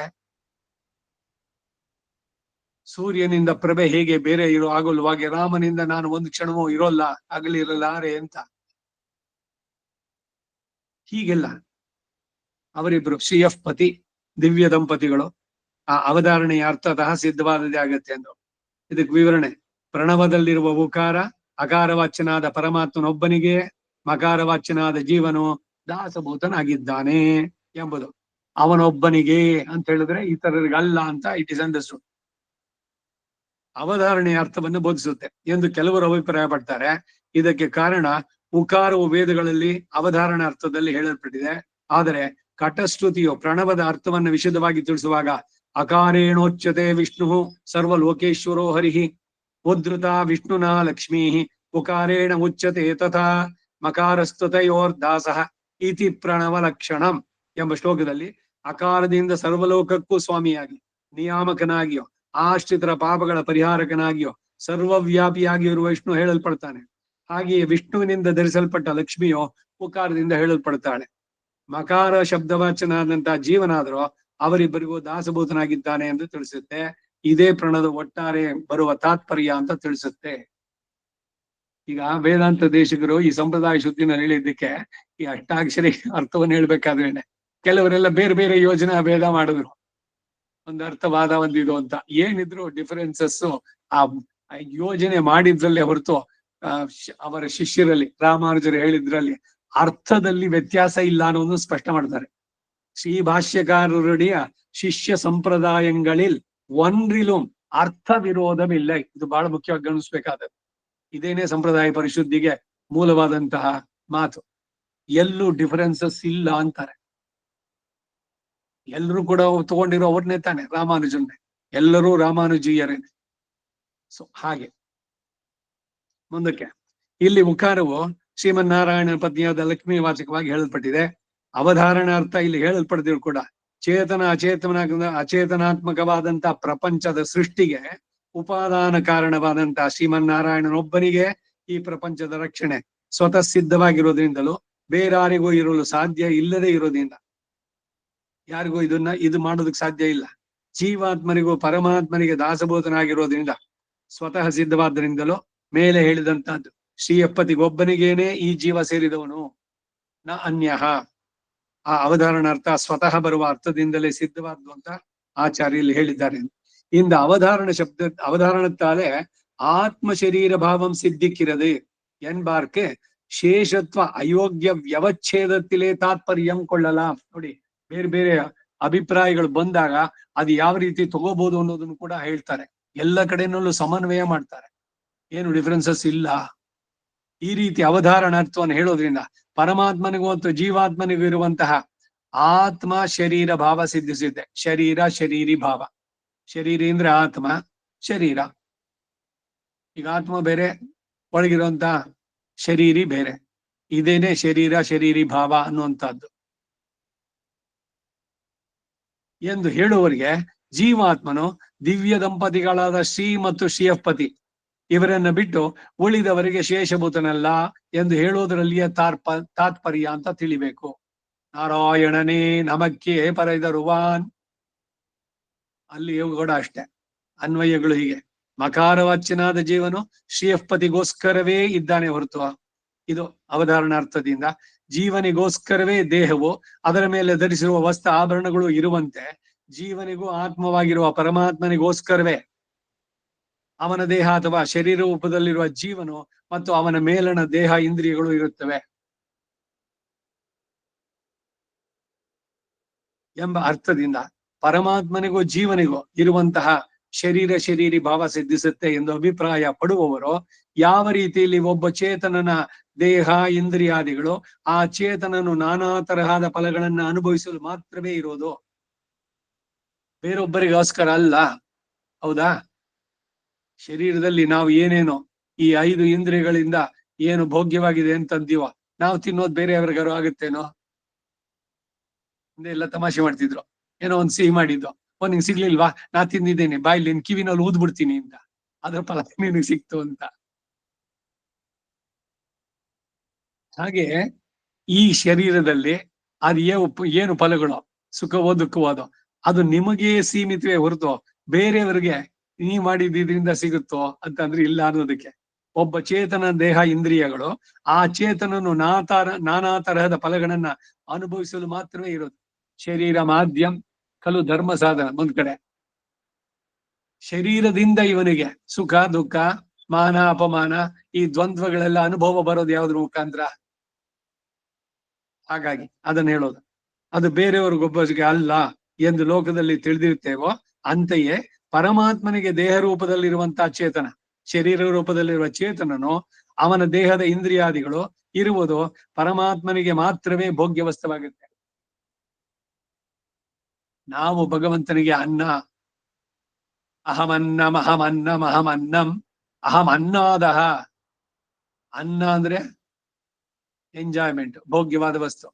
ಆ ಭೋಗ್ಯವನ್ನ ಮಾಡುವಂತ ಭೋಗ್ತಾ ಇದ್ದಾನಲ್ಲ, ಒಮ್ಮೆ ಭಗವಂತ ನಮಗೆ ಭೋಗ್ಯವಾದದ್ದು, ಅದಕ್ಕೆ ಅವನನ್ನ ನಾವು ಕೊಂಡಾಡ್ತೀವಿ. ಹಾಗೆ ನಾವು ಅವನಿಗೆ ಭೋಗ್ಯರಾಗ್ತೇವೆ ಅವನನ್ನ ಕೊಂಡಾಡಿದಾಗ, ಅವನಿಗೆ ಸೇರಿದ್ದು ಇದು ಅಂತ ತಿಳಿದಾಗ. ಇದನ್ನೇ ಅಲ್ಲಿ ತೈತಿರಿಯದಲ್ಲಿ ಕಡೆಯಲ್ಲಿ ಹೇಳುವಂತ, ಅವನಿಗೆ ಕೈಂಕರ್ಯ ಎಸಗುವುದೇ ಇವುಗಳ ಸ್ವರೂಪ. ಇವನ ಎಕ್ಸಿಸ್ಟೆನ್ಸ್, ಈ ಜೀವಾತ್ಮನಿಗೆ ಏನಿದೆ ಅಂತಂದ್ರೆ ಅವನ ಜೀವನದ ಸಾರ್ಥಕತೆ ಏನು ಅಂದ್ರೆ ಭಗವಂತನಿಗೆ. ಅದಕ್ಕಾಗಿ ಅವರು ಗದ್ಯತ್ರಯದಲ್ಲಿ ಹೇಳಿದ್ರು, ನಿತ್ಯ ಕೈಂಕರ್ಯ ಪ್ರಾಪ್ತಿ ಅಪೇಕ್ಷೆಯ ಪಾರಮಾರ್ಥಿಕಿ ಭಗವತ್ ಚರಣಾರವಿಂದ ಶರಣಾಗತಿ ಯಥಾವಸ್ಥಿತ ಅವಿರತಾಸ್ತುಮೇ. ಹೇಳಿದ್ ಯಾರ ಹತ್ರ? ರಂಗನಾಯಕಿ ಹತ್ರ ಹೇಳಿದ್ಲು ಅವಳು. ಅಸ್ತುತೆ ತಯೈವ ಸರ್ವಂ ಸಂಪತ್ಸ್ಯತೆ. ಆಮೇಲೆ ಶುರು ಮಾಡಿದ್ರು ಇವರು. ರಂಗನಾಯಕಿ ಸಮೇತನಾದ ರಂಗನಾಥನಲ್ಲಿ ನಡೆಸಿದ ಸಂವಾದ. ಉದ್ದೇಶ ನಿತ್ಯ ಕೈಂಕರ್ಯ ಪ್ರಾಪ್ತಿ. ಎನಗೆ ಭೋಗ ಭಾಗ್ಯ ಬೇಡ, ಎನಗೆ ಜಪ ತಪವೂ ಬೇಡ, ಎನಗೆ ನಿತ್ಯ ನಿನ್ನ ಚರಣ ಸೇವೆ ನಿತ್ಯವಾಗಲಿ, ಶಾಶ್ವತವಾಗಲಿ. ದಾಸರಾಡಿದ್ರು, ಉನಕ್ಕೆ ಏನಾಮಾಚೈವೋ ಮತ್ತೆ ನಮ್ ಕಾಮಂಗಳ್, ಬೇರೆ ಎಲ್ಲ ಕಾಮನೆಗಳು ಅದನ್ನೆಲ್ಲ ಮಾತು ತೆಗೆದು ಬಿಡು. ಗೋದಾದೇವಿ ಹೇಳಿದ್ಲು. ಹೀಗೆ ಅವನಿಗೆ ಮಾತ್ರವೇ ಶೇಷಭೂತವಾದದ್ದು, ಅವನನ್ನುಳಿದು ಬೇರೆ ಯಾರಿಗೂ ಶೇಷಭೂತವಲ್ಲ ಅಂತ ತಿಳಿಸೋದೆ ಉಕಾರದ ಅವಧಾರಣೆಯ ತಾತ್ಪರ್ಯಾರ್ಥ ಅಂತ ತಿಳಿಬೇಕು ಅಂತ. ಮಕಾರಾರ್ಥೋ ಜೀವ ಇತ್ಯಾದಿಗಳಿಲ್ಪಡಿಯೇ ತೃತೀಯ ಅಕ್ಷರಂ ಜೀವ ಜಾತೀಯ ಸರ್ವಪರಂ ಎನ್ಬಾರ್ಕಂ ಇದಿಲ್ ಸ್ವಾನುಸಂಧಾನಾರ್ಥಂ ಎನ್ನ ವೇಣು. ನೋಡಿ, ಯಾವ್ಯಾವ್ದು ಬೇರೆ ಬೇರೆ ಅಭಿಪ್ರಾಯಗಳಿದೆ ಅದನ್ನು ಹೇಳ್ತಾರೆ. ಅದು ಹೆಂಗೆ ನೋಡ್ಬೇಕು ಅನ್ನೋದನ್ನು ಹೇಳ್ತಾ ಇದ್ದಾರೆ. ಮಕಾರದ ಅರ್ಥವು ಜೀವವನ್ನ ತಿಳಿಸುತ್ತೆ, ಜೀವನನ್ನ ತಿಳಿಸುತ್ತೆ. ಇದೇ ಮೊದಲಾದ ವಾಕ್ಯಗಳಲ್ಲಿ ಹೇಳಿದಂತೆ ಪ್ರಣವದಲ್ಲಿನ ಮೂರನೇ ಅಕ್ಷರವಾದ ಮಕಾರವು ಜೀವ ಸಾಮಾನ್ಯರಾದ ಎಲ್ಲಾ ಚೇತನರನ್ನು ಸೂಚಿಸುತ್ತೆ ಅಂತ ಹೇಳುವವರೆಗೂ ಕೂಡ ಈ ಪ್ರಣವ ಉಚ್ಚಾರಣೆ ಮಾಡುವಾಗ ಒಬ್ಬೊಬ್ಬನು ಈ ಅರ್ಥವನ್ನ, ಅಂದ್ರೆ ತಾನು ತನ್ನದೆಂದು ಹೇಳಲಾಗುವ ಎಲ್ಲ ವಸ್ತುಗಳು ಪರಮಾತ್ಮನಿಗೇನೇ ಸೇರಿದ್ದು, ಅವನ ಕೈಂಕರ್ಯ ಮಾಡುವುದೇ ತನ್ನ ಸ್ವರೂಪ ಅಂತ ತಾನು ಅನುಸಂಧಾನ ಮಾಡಬೇಕು ಅಂತ ಹೇಳಿದೆ ಎಂದು ತಿಳಿಯಬೇಕು.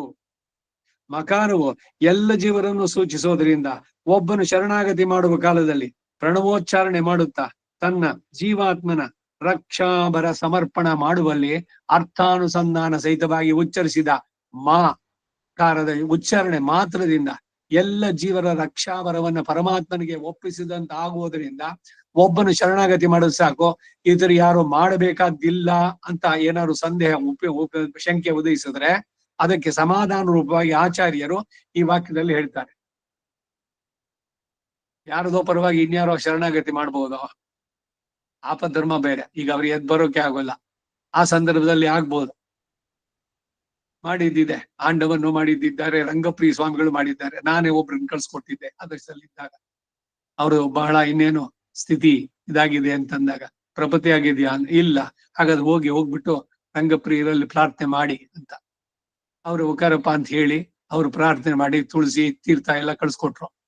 ನೋಡಿ, ಅವ್ರ ಯೋಗ ನೋಡಿ, ಅಲ್ಲಿ ತನಕ ಮಾಡಿರ್ಲಿಲ್ಲ. ಆದ್ರೆ ಅದು ಯಾವ ಸುಕೃತ ವಿಶೇಷನೋ ಇನ್ಯಾರೋ ಹೋಗಿ ಅವ್ರಿಗೆ ಹೇಳಿ ಪ್ರಪತ್ತಿಯನ್ನ. ಆದ್ರೆ ಮಾಡೋದಕ್ಕೆ ಶಕ್ತಿ ಇದ್ದು ಕೂಡ ಅದರಲ್ಲಿ ಪೂರ್ಣ ನಂಬಿಕೆ ವಿಶ್ವಾಸ ಇಲ್ಲದೆ ನೀನ್ ಹೋಗಿ ನನ್ ಪರವಾಗಿ ಮಾಡ್ಬಿಡುವ, ನಾನು ಟಿವಿ ಸೀರಿಯಲ್ ನೋಡ್ತಾ ಕೂತಿದ್ದೀನಿ, ಸಂಧ್ಯಾವನ್ನಿಧಿ ಮಾಡ್ಬಿಡುವ ನನ್ ಪರವಾಗಿ, ಈ ತರ ಎಲ್ಲ ಟ್ರಾನ್ಸ್ಫರ್ ಮಾಡ್ಲಿಕ್ಕೆ ಆಗುತ್ತೋ? ಸಂಧ್ಯಾವನ್ನೇ ಕೂಡ ಬೇರೊಬ್ರು ಪರವಾಗಿ ಮಾಡ್ಬೋದು. ಯಾವಾಗ ಅಂದ್ರೆ ಅವನು ಪೂರ್ಣವಾಗಿ ಮಲಗಿದ್ದಾನೆ, ಹೇಳೋಕೆ ಆಗೋಲ್ಲ ಅವನಿಗೆ. ಆ ರೀತಿಯ ಸ್ಥಿತಿನಲ್ಲಿ ಅದು ಆಪದ್ಧರ್ಮ. ಅದನ್ನ ಸಾಮಾನ್ಯ ಧರ್ಮ ಮಾಡಬಾರದು. ಪ್ರತಿಯೊಬ್ರು ಅವರವ್ರ ಸಂಧ್ಯಾವನ್ನೇ ಅವರೇ ಮಾಡ್ಬೇಕು. ರಹಸ್ಯ ರತ್ನಾವಳಿನಲ್ಲಿ ಒತ್ತನಕ್ಕೆ ತಂಜನಲ್ಲ ಅಂತಂದ್ರು ಅವರು ದೇಶಿಗರು. ಈ ರೀತಿಯ ಕಠಿಣ ಪರಿಸರದಲ್ಲಿ ಇವೆಲ್ಲ ಯೋಗ ಅವ್ರಿಗೂ ಸಿಗಬೇಕು ಅನ್ನೋ ಪ್ರಾಪ್ತಿ ಇದ್ರೆ ಈ ತರದ್ದೆಲ್ಲ ಆಗೋದು. ಅದ್ರ ಮೂಲತಃ ಏನು ಅಂದ್ರೆ ಪ್ರತಿಯೊಬ್ರು ನಡೆಸ್ಬೇಕಾದ್ರೆ. ಮಕಾರವು ಸರ್ವ ಜೀವವಾಚ್ಯ ಅಂತ ಹೇಳಿದ್ದು ಯಾವುದೇ ಚೇತನನಾದ್ರೂ ಕೂಡ ಮಕಾರಾರ್ಥದ ಅನುಸಂಧಾನ ಮಾಡುತ್ತಾ ತನ್ನ ಆತ್ಮರಕ್ಷಣದ ಭರವನ್ನ ಪರಮಾತ್ಮನಲ್ಲಿ ಅರ್ಪಿಸಬಹುದು ಎಂಬುದರಲ್ಲಿ ತಾತ್ಪರ್ಯವೇ ವಿನಃ ಒಬ್ಬರು ಮಾಡಿದ ಶರಣಾಗತಿಯಲ್ಲಿ ಎಲ್ಲಾ ಚೇತನರ ಶರಣಾಗತಿಯು ಚಲಿಸುತ್ತಾ ಅರ್ಥವಾಗತ್ತೆ ಅಂತ ಅಲ್ಲ. ಈಗ ಇವನು ಒಬ್ಬ ತಿಂದ್ಬಿಟ್ರೆ ಎಲ್ರಿಗೂ ಊಟ ಮಾಡ್ದಾಗ ಆಯ್ತು ಅಂತಾಗತ್ತೇನೋ? ಅದು ಅಲ್ಲಿ ಸರಿ. ಏನೋ ಈ ದುರ್ವಾಸ ಬಂದಾಗ ಪಾಂಡವರು ಇದ್ರಲ್ಲಿ ದ್ರೌಪದಿಗೆ ಹೇಳ್ದ, ತಗೊಂಬ ಇಲ್ಲಿ ನಿನ್ ಪಾತ್ರೆನಾ, ಅಕ್ಷಯ ಪಾತ್ರೆನಾ ಅಂತ. ಅದಕ್ಕೆ ಒಂದಗಳಿತ್ತು, ತಗೊಂಡ ತೃಪ್ತೋಸ್ಮಿ ಅಂತ ಅಂದ ಅವನು, ನಾನು ತೃಪ್ತನಾದೆ ಅಂತ. ಇವ್ರಿಗೆಲ್ಲ ಹೊಟ್ಟೆ ನೋವು ಶುರುವಾಯ್ತು. ದುರ್ವಾಸನ 1,000 ಶಿಷ್ಯರಿಗೆ. ದುರ್ವಾಸನಿಗೆ ತಿಳಿತು, ಅಲ್ಲೇ ಹೇಳ್ಬಿಟ್ಟ, ಧರ್ಮರಾಜ ನನಗೆಲ್ಲ ಆತಿಥ್ಯ ಎಲ್ಲ ಬಂದಿದೆ, ತುಂಬಾ ಧನ್ಯವಾದ ಅಂತ ಹೇಳ್ಕೊಳ್ಬಿಟ್ಟು ಅಲ್ಲಿಂದ ಅವನು ವಾಪಸ್ಸು ಬರ್ಲಿಲ್ಲ, ಹೊಟ್ಟೋಗಿದ್ದು. ಕೃಷ್ಣ ಒಬ್ಬ ತಿಂದ್ರೆ ಎಲ್ರು ತಿಂದಂಗಾಯ್ತು. ಅವ್ರು ಬಂದಿದ್ದ ಉದ್ದೇಶ ಏನು? ಹಾಗಾದ್ರೆ ಯಾರು ತಿನ್ನೋದೇ ಬೇಕಿಲ್ಲ, ಒಬ್ರ ಪರವಾಗಿ ಇನ್ನೊಬ್ರು ಏನ್ ಮಾಡ್ಲಿಕ್ಕಾಗತ್ತೋ? ಅವ್ರದೇ ತಾನೆ. ಆ ರೀತಿನಲ್ಲಿ ಬರುವಂತದ್ದು. ಸೊ ಇಲ್ಲಿ ಬೇರೆ ಬೇರೆ ಏನೇನೆಲ್ಲ ಅಭಿಪ್ರಾಯಗಳು ಬರುತ್ತೆ, ಯಾವ ರೀತಿ ಅದಕ್ಕೆ ವ್ಯಾಖ್ಯಾನ ಕೊಡಕ್ ಹೋಗ್ತಾರೆ ನೋಡಿ. ಈಗ ಅವ್ರು ಮಾಡ್ಬಿಟ್ರೆ ಸಾಕು. ಈಗ ಯಾಕೆ ಈ ಮಾತು ಬಂತು ಅಂದ್ರೆ, ಈಗ ರಾಮಾನುಜ ಶರಣಾಗತಿ ಮಾಡಿದ್ರು. ರಂಗನಾಥ ಹೇಳ್ದ, ನಿನ್ನನ್ನು ಫಾಲೋ ಮಾಡಿದವ್ರು ಎಲ್ರಿಗೂ ಕೂಡ ನಾನು ಮೋಕ್ಷ ಕೊಡ್ತೀನಿ ಅಂತ. ಹಾಗಾದ್ರೆ ಯಾರು ಶರಣಾಗತಿ ಮೋಕ್ಷ ಬೇಕೇ ಇಲ್ಲ, ರಾಮಾನುಜರು ಮಾಡಿದ್ದಾರೆ. ಇದೇಕ್ ಸರಿ? ಯಾಕೆ ಅಂದ್ರೆ ಬೇರೆ ಎಲ್ಲ ಕಡೆನಲ್ಲಿ ಸ್ಮೃತಿ ಗ್ರಂಥಗಳಲ್ಲಿ ಸಂಹಿತೆಗಳಲ್ಲಿ ಹೇಳಿದೆ, ನಿನ್ನ ಆತ್ಮದ ಉದ್ಧಾರ ನೀನ್ ಮಾಡ್ಕೊಳ್ಬೇಕು, ನಿನ್ನ ಹೆಣವನ್ನು ಹೊತ್ತು ನೀನೆ ಸಾಗಿಸಬೇಕು, ಅಣ್ಣ ಬಾ ತನ್ನ ಬಾ ಎಂದೊಳುವುದೇಕೋ. ನೀವು ಲಿಟ್ರಲ್ ಆಗಿ ನೋಡಿದ್ರೆ ಇವನು ಸತ್ತೋಗಿದ್ದಾನೆ, ಅವನ ಹೆಣನ ಅವನ ಹೆಂಗೆ ಹೊತ್ತಾನೆ? ಅದರ ಗೂಢಾರ್ಥ ಏನು ಅಂತಂದ್ರೆ, don't be dependent on others ಅಂತ. ನಿನ್ನ ಆತ್ಮದ ಉದ್ಧಾರ ನೀನ್ ಮಾಡ್ಕೊಳ್ಬೇಕು. ಎದ್ದೆದ್ದು ಬೀಳುತ್ತಿಹೆ, ಗುದ್ದಾಡಿ ಸೋಲುತ್ತಿಹೆ, ಗದ್ದಲವ ಮಾಡಿ ಪ್ರಸಿದ್ಧನಾಗುತ್ತಿಹೆ, ಉದ್ಧರಿಸುವನು ಲೋಕ ಎನ್ನುವ ಸಕನೆ ನಿನ್ನ ಉದ್ಧಾರ ಎಷ್ಟಾಯ್ತು?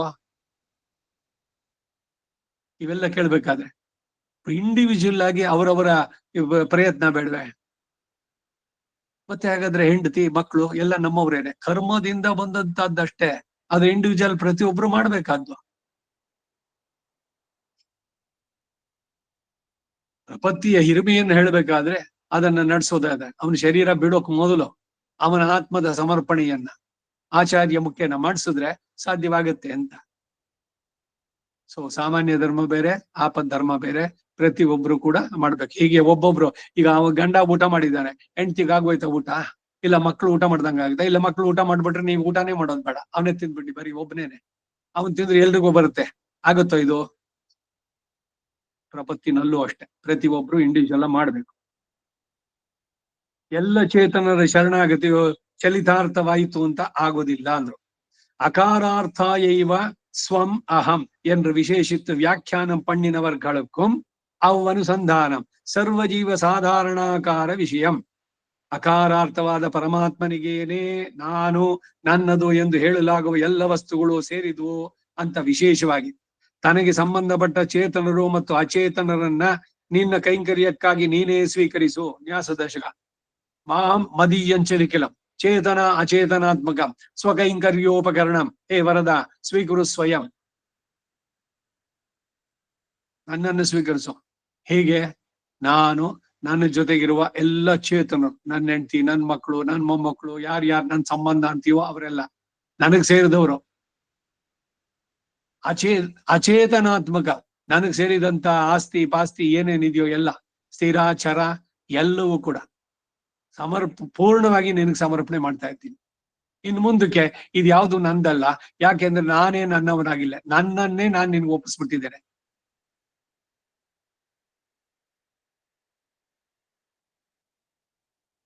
ನಿನ್ನ ಕೈಂಕರ್ಯಾರ್ಥವಾಗಿ ನೀನೇ ಸ್ವೀಕರಿಸು ಎಂದು ಶರಣಾಗತಿ ಮಾಡಬೇಕು ಎಂದು.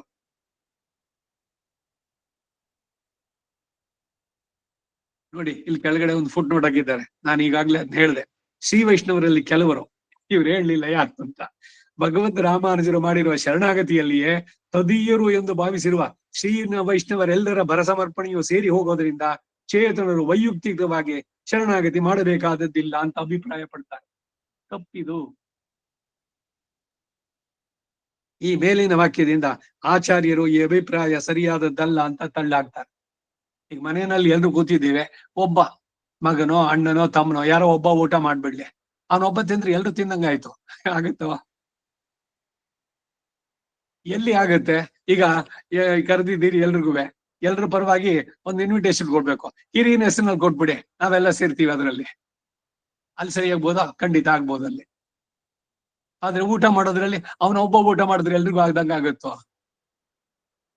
ಸೊ ಎಲ್ಲಿಗೆ ಯಾವ್ದನ್ನ ಅನ್ವಯ ಮಾಡ್ಬೇಕು ಅನ್ನೋ ವಿವೇಕ ಇರ್ಬೇಕು.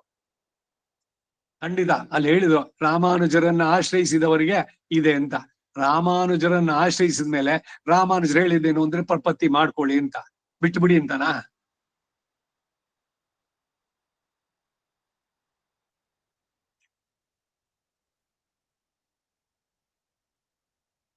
ಎಲ್ಲ ಜೀವರು ಬೇರೆ ಬೇರೆಯಾಗಿ ಶರಣಾಗತಿ ಕಾಲದಲ್ಲಿ ಅನುಸಂಧಾನ ಮಾಡಬೇಕು.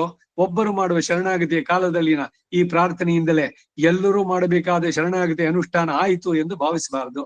ಆದ್ದರಿಂದ ಇದು ಸರ್ವ ಜೀವ ಸಾಧಾರಣವಾದದ್ದು ಅಂತ ತಿಳಿಯಬೇಕು. ಕ್ಲಾರಿಟಿ ಕೊಡ್ತಾ ಇದ್ದಾರೆ. ಯಾರನ್ನು ಇಲ್ಲಿ ನಿಂದನೆ ಮಾಡಬೇಕು, ಟೀಕೆ ಮಾಡಬೇಕು ಅಂತಲ್ಲ, ಅರ್ಥವನ್ನ ಹೇಗೆ ಹೇಳ್ತೀವಿ ಭಾವಿಸೋದು. ಭಗವತ್ ಶೇಷತ್ವಂ ತೋತ್ವಂ ಇಡಮೆಲ್ಲ ಭಾಗವತ ಶೇಷತ್ವ ಪರ್ಯಂತಮಾಹ அனுசந்திக்க பிராப்தமாயிருக்க ಔಚಿತ್ಯಾತಿಶಯತ್ತಾಲೆ ಮಧ್ಯಮ ಪದத்திலே ಇವೈ ಅನುಸಂಧಿಕ್ಕುಂ ಅದು ಉಪಪನ್ನಂ. ಜೀವನು ಭಗವಂತನಿಗೆ ಶೇಷಭೂತ ಎಂದು ತೋರುವ ವಾಕ್ಯಗಳೆಲ್ಲ ಭಾಗವತರಿಗೂ ಅವನು ಶೇಷಭೂತ. ಭಗವಂತನಿಗೆ ಶೇಷಭೂತ ಅಂದ್ರೆ ಭಾಗವತರಿಗೂ. ಯಾಕೆ? அவர் அடியார் அடியார் அடியார் அடியார் தம் கோகள் ತೊಂಡರ್ ತೊಂಡರ್ ತೊಂಡರ್ ತೊಂಡರ್ ತೊಂಡನ್ ಷಡಗೋಪನ್. ಭಗವಂತನ ಭಕ್ತನ ದಾಸನ ದಾಸನ ದಾಸನ 7ನೇ ಸಾಲಿನಲ್ಲಿ ಎಂದೆ ತಂದೆ ತಂದೆ ತಂದೆ ತಮ್ಮೂ ತಪ್ಪನ್ 7 ಪಡಿ ಹಾಲ್ ತೊಡಂಗಿ 7 ತಲೆಮಾರುಗಳು ತೊಡಗಿ ಪುನಕ್ಕೆ ನಾಮ್ ಪರಂಪರೆಯಾಗಿ ಹೀಗೆಲ್ಲ ಹೇಳ್ಬೇಕಾದ್ರೆ ಭಗವಂತನಿಗೆ ಅಂತ ಹೇಳಿದಾಗ ಭಾಗವತರು ಅವನಿಗೆ ಸೇರಿದ್ರು. ಅವರಿಗೂ ಕೂಡ ನಾವು ಶೇಷಭೂತರು ಅಂತ ಅರ್ಥ ಬರುವಂತೆ ಅನುಸಂಧಾನ ಮಾಡಬೇಕಾಗಿರೋದ್ರಿಂದ ಅತಿಶಯವಾದ ಔಚಿತ್ಯದಿಂದ ಅಷ್ಟಾಕ್ಷರ ಮಹಾಮಂತ್ರದ ಮಧ್ಯಮ ಪದವಾದ ನಮಃ ನಾನು ನನಗೆ ಶೇಷಭೂತನಲ್ಲ, ನಾರಾಯಣಾಯ ಶ್ರೀಮನ್ನಾರಾಯಣನಿಗೆ ಶೇಷಭೂತನು. ಅಹಂ ನಾರಾಯಣಾಯ ಭವೇಯಂ ನ ಮಮ ಸ್ಯಾಂ. ನಾನು ನನಗೆ ಸೇರಿದವನಲ್ಲ, ನ ಮಮ ಸ್ಯಾಂ, ನಾರಾಯಣನಿಗೆ ಸೇರಿದವನು ಎಂದು ಅರ್ಥ ತೋರುವ ಪದದಲ್ಲಿ ಇದೇ ಅರ್ಥವನ್ನು ತೋರುವ ಪ್ರಣವದ ಮಾಧ್ಯಮ ಅಕ್ಷರವಾದ ಉಕಾರದಲ್ಲಿಯೂ ನಾನು ಭಾಗವತರಿಗೂ ಶೇಷಭೂತನು ಎಂಬ ಅರ್ಥವನ್ನು ಅನುಸಂಧಾನ ಮಾಡೋದು ಉಚಿತವಾಗುತ್ತೆ. ಯಾಕೆಂದ್ರೆ ಭಗವಂತನಿಗೆ ಮಾಡುವ ಇದಕ್ಕಿಂತ ಅವನ ಭಕ್ತರಿಗೆ ಮಾಡೋದು ಇದರಲ್ಲಿ ಬಹಳ ಪ್ರೀತಿ ಅವನಿಗೆ ಹೆಚ್ಚಿಗೆ ಜಾತಿ ಅಂತೆ. ಅದಕ್ಕಾಗಿ ಎಲ್ರು ಕೂಡ ಇಷ್ಟೆಲ್ಲ ಮಾಡಿದ್ದು. ಆಳಿ ಮಳೆ ಕಣ್ಣ ಒಂದು ನೀ ಕೈಕರವಿಲ್ಲ ಅಂತ ಭಗವಂತನಿಂದ ನಿಯಮಿಸಲ್ಪಟ್ಟವರೆಲ್ಲ ಬಂದು, ಅಮ್ಮ ಭಗವಂತನಿಗೆ ಮಾಡೋದಿರ್ಲಿ, ನೀನು ಭಾಗವತೆ ಅದು ಸೇರಿದವಳು, ನಿನಗ್ ಮಾಡಿದ್ರೆ ಅವನಿಗೆ ಇನ್ನೂ ಹೆಚ್ಚು ಪ್ರೀತಿ ಆಗತ್ತೆ. ಅದಕ್ಕಾಗಿ ಎಲ್ಲಿ ಎಷ್ಟು ಮಳೆ ಸುರಿಸ್ಬೇಕು ಹೇಳು ಅಂತ ಅಂದ್ಬಿಟ್ಟು ತಿರುಪಾವಿ ವ್ಯಾಖ್ಯಾನ ಹೇಳ್ಬೇಕಾದ್ರೆ ಭಾಗವತರಿಗೆ ಹಿರಿಮೆಯನ್ನು ಹೇಳ್ಬೇಕಾದ್ರೆ ಹಿಂದೆ ಈ ರಹಸ್ಯ ರತ್ನಾವಳಿ ಹೃದಯದಲ್ಲಿ ಹೇಳ್ಬೇಕಾರೆ ಭಗವತ್ ಕೈಂಕರ್ಯಮೋ ಭಾಗವತ ಕೈಂಕರ್ಯಮೋ ಶೇರ ಅನುಷ್ಠಿಕ್ಕವರಿದಾನ ಪೋದೆ ಕಿಮ್ ಉಪಾದೇಯ ತಮಂ ಅಂದ್ರೆ ಭಾಗವತ ಕೈಂಕರ್ಯಮೇ ಉಪಾದೇಯ ತಮಂ ಅದು. ಅದಕ್ಕಾಗಿ ತದೀಯ ಆರಾಧನೆ ಅಂದ್ರೆ ಬರೀ ಒಂದು ಊಟಕ್ಕೆ ಸೀಮಿತ ಆಗ್ಬಿಟ್ಟಿದೆ. ಅವರನ್ನ ಗೌರವಿಸುವುದು, ಷೋಡಶ ಉಪಚಾರಗಳು ಭಾಗವತರಿಗೆ, ಅವರ ಆಶೀರ್ವಾದ. ಭಗವಂತನು ಅದನ್ನ ಮಾನ್ಯ ಮಾಡ್ತಾನೆ. ಭಗವಂತನಿಗಿಂತ ಒಂದು ಹೆಚ್ಚು ಭಾಗವತರಿಗೆ ಮಾಡುವಂತ ಸೇವೆ ಮಿಗಿಲಾದದ್ದು ಅಂತ ಎಲ್ಲ ತೋರಿಸುವಂತ. ಸೊ ಅದರಿಂದ ಅವನಿಗೆ ಮಾಡೋ ಪೂಜೆ ಅವನ ಶಿಷ್ಯರಿಗೆ ಎಲ್ರಿಗೂ ಕೂಡ ಅಷ್ಟೇ ಸೇರುತ್ತೆ ಅಂತ ಹೇಳ್ತಾ ಇದ್ದಾರೆ ಇಲ್ಲಿ. ಮುಂದಕ್ಕೆ ಪ್ರಥಮ ದ್ವಿತೀಯ ಚತುರ್ಥಿಗಳಕ್ಕೆ ಏಕಾರ್ಥ ಭಿನ್ನಾರ್ಥಗಳು ಪ್ರಮಾಣಾನುಗುಣ ವಾಕ್ಯಾರ್ಥ ವಿವಕ್ಷಾ ಭೇದತ್ತಾಲೆ ಶ್ವನ್ನವೈ. ಅಷ್ಟಾಕ್ಷರ ಮಂತ್ರದಲ್ಲಿ 2 ಚತುರ್ಥಿ ವಿಭಕ್ತಿಯ ಪದಗಳಿವೆ. ಮೊದಲನೆಯದು ಪ್ರಣವದಲ್ಲಿರುವ ಅಕಾರದಲ್ಲಿ ತೋರುವ ಆಯ ಎಂಬುದು. ಎರಡನೆಯದು ನಾರಾಯಣಾಯ ಎಂಬ ಪದ ಅಷ್ಟಾಕ್ಷರ ಮಂತ್ರದಲ್ಲಿ. ಈ ಮೊದಲನೇ ಮತ್ತು 2ನೇ ಚತುರ್ಥಿಗಳಿಗೆ ಎರಡಕ್ಕೂ ಕೂಡ ಒಂದೇ ಅರ್ಥವನ್ನಾಗಲಿ ಅಥವಾ ಬೇರೆ ಬೇರೆ ಅರ್ಥವನ್ನಾಗಲಿ ಕೆಲ ಪ್ರಮಾಣಗಳಿಗೆ ಅನುಗುಣವಾದ ವಾಕ್ಯಾರ್ಥವನ್ನು ಹೇಳಬೇಕೆಂಬ ಇಚ್ಛಾ ಭೇದದಿಂದ ಹೇಳಲ್ಪಟ್ಟಿದ್ದಷ್ಟೆ. ಅಳಿಯ ಅಲ್ಲ ಮಗನ ಗಂಡ ಏನಾದ್ರು ವ್ಯತ್ಯಾಸ ಉಂಟೇನು? ಹಾಗೆ ಇದ್ರಲ್ಲೆಲ್ಲ ಡಿಫ್ರೆನ್ಸ್ ಅಂತ ಭಾವಿಸ್ಲೇಬಾರ್ದು. ಏನೋ ಇನ್ನೊಂದು ರೀತಿನಲ್ಲಿ ಹೇಳ್ಬೇಕು ಅಂತ ಅನ್ನಿಸ್ತು. ನಮ್ಮಳಿ ಅಂದ್ರೆ ಇಲ್ಲಲ್ಲ, ನನ್ ಮಗಳ ಗಂಡ ಏನೋ ಬೇರೆನಾ ಅಳಿಯನಿಗಿಂತ? ಪ್ರಥಮ ದ್ವಿತೀಯ ಚತುರ್ಥಿಗಳಕ್ಕ ಅದ್ರ ವಿವರಣೆ. ಪ್ರಣವದಲ್ಲಿನ ಮೊದಲನೇ ಅಕ್ಷರವಾದ ಅಕಾರವು ಚತುರ್ಥಿ ವಿಭಕ್ತಿ ಅರ್ಥವನ್ನೇ ಬೋಧಿಸುತ್ತೆ ಎಂಬುದನ್ನ ವೇದಾಂತ ದೇಶಿಗರು ಈ ರೀತಿಯಾಗಿ ರಹಸ್ಯ ತ್ರೈಸರ್ಗಾಂತದಲ್ಲಿ ಸಮರ್ಥನೆಯನ್ನು ಮಾಡಿದ್ದಾರೆ.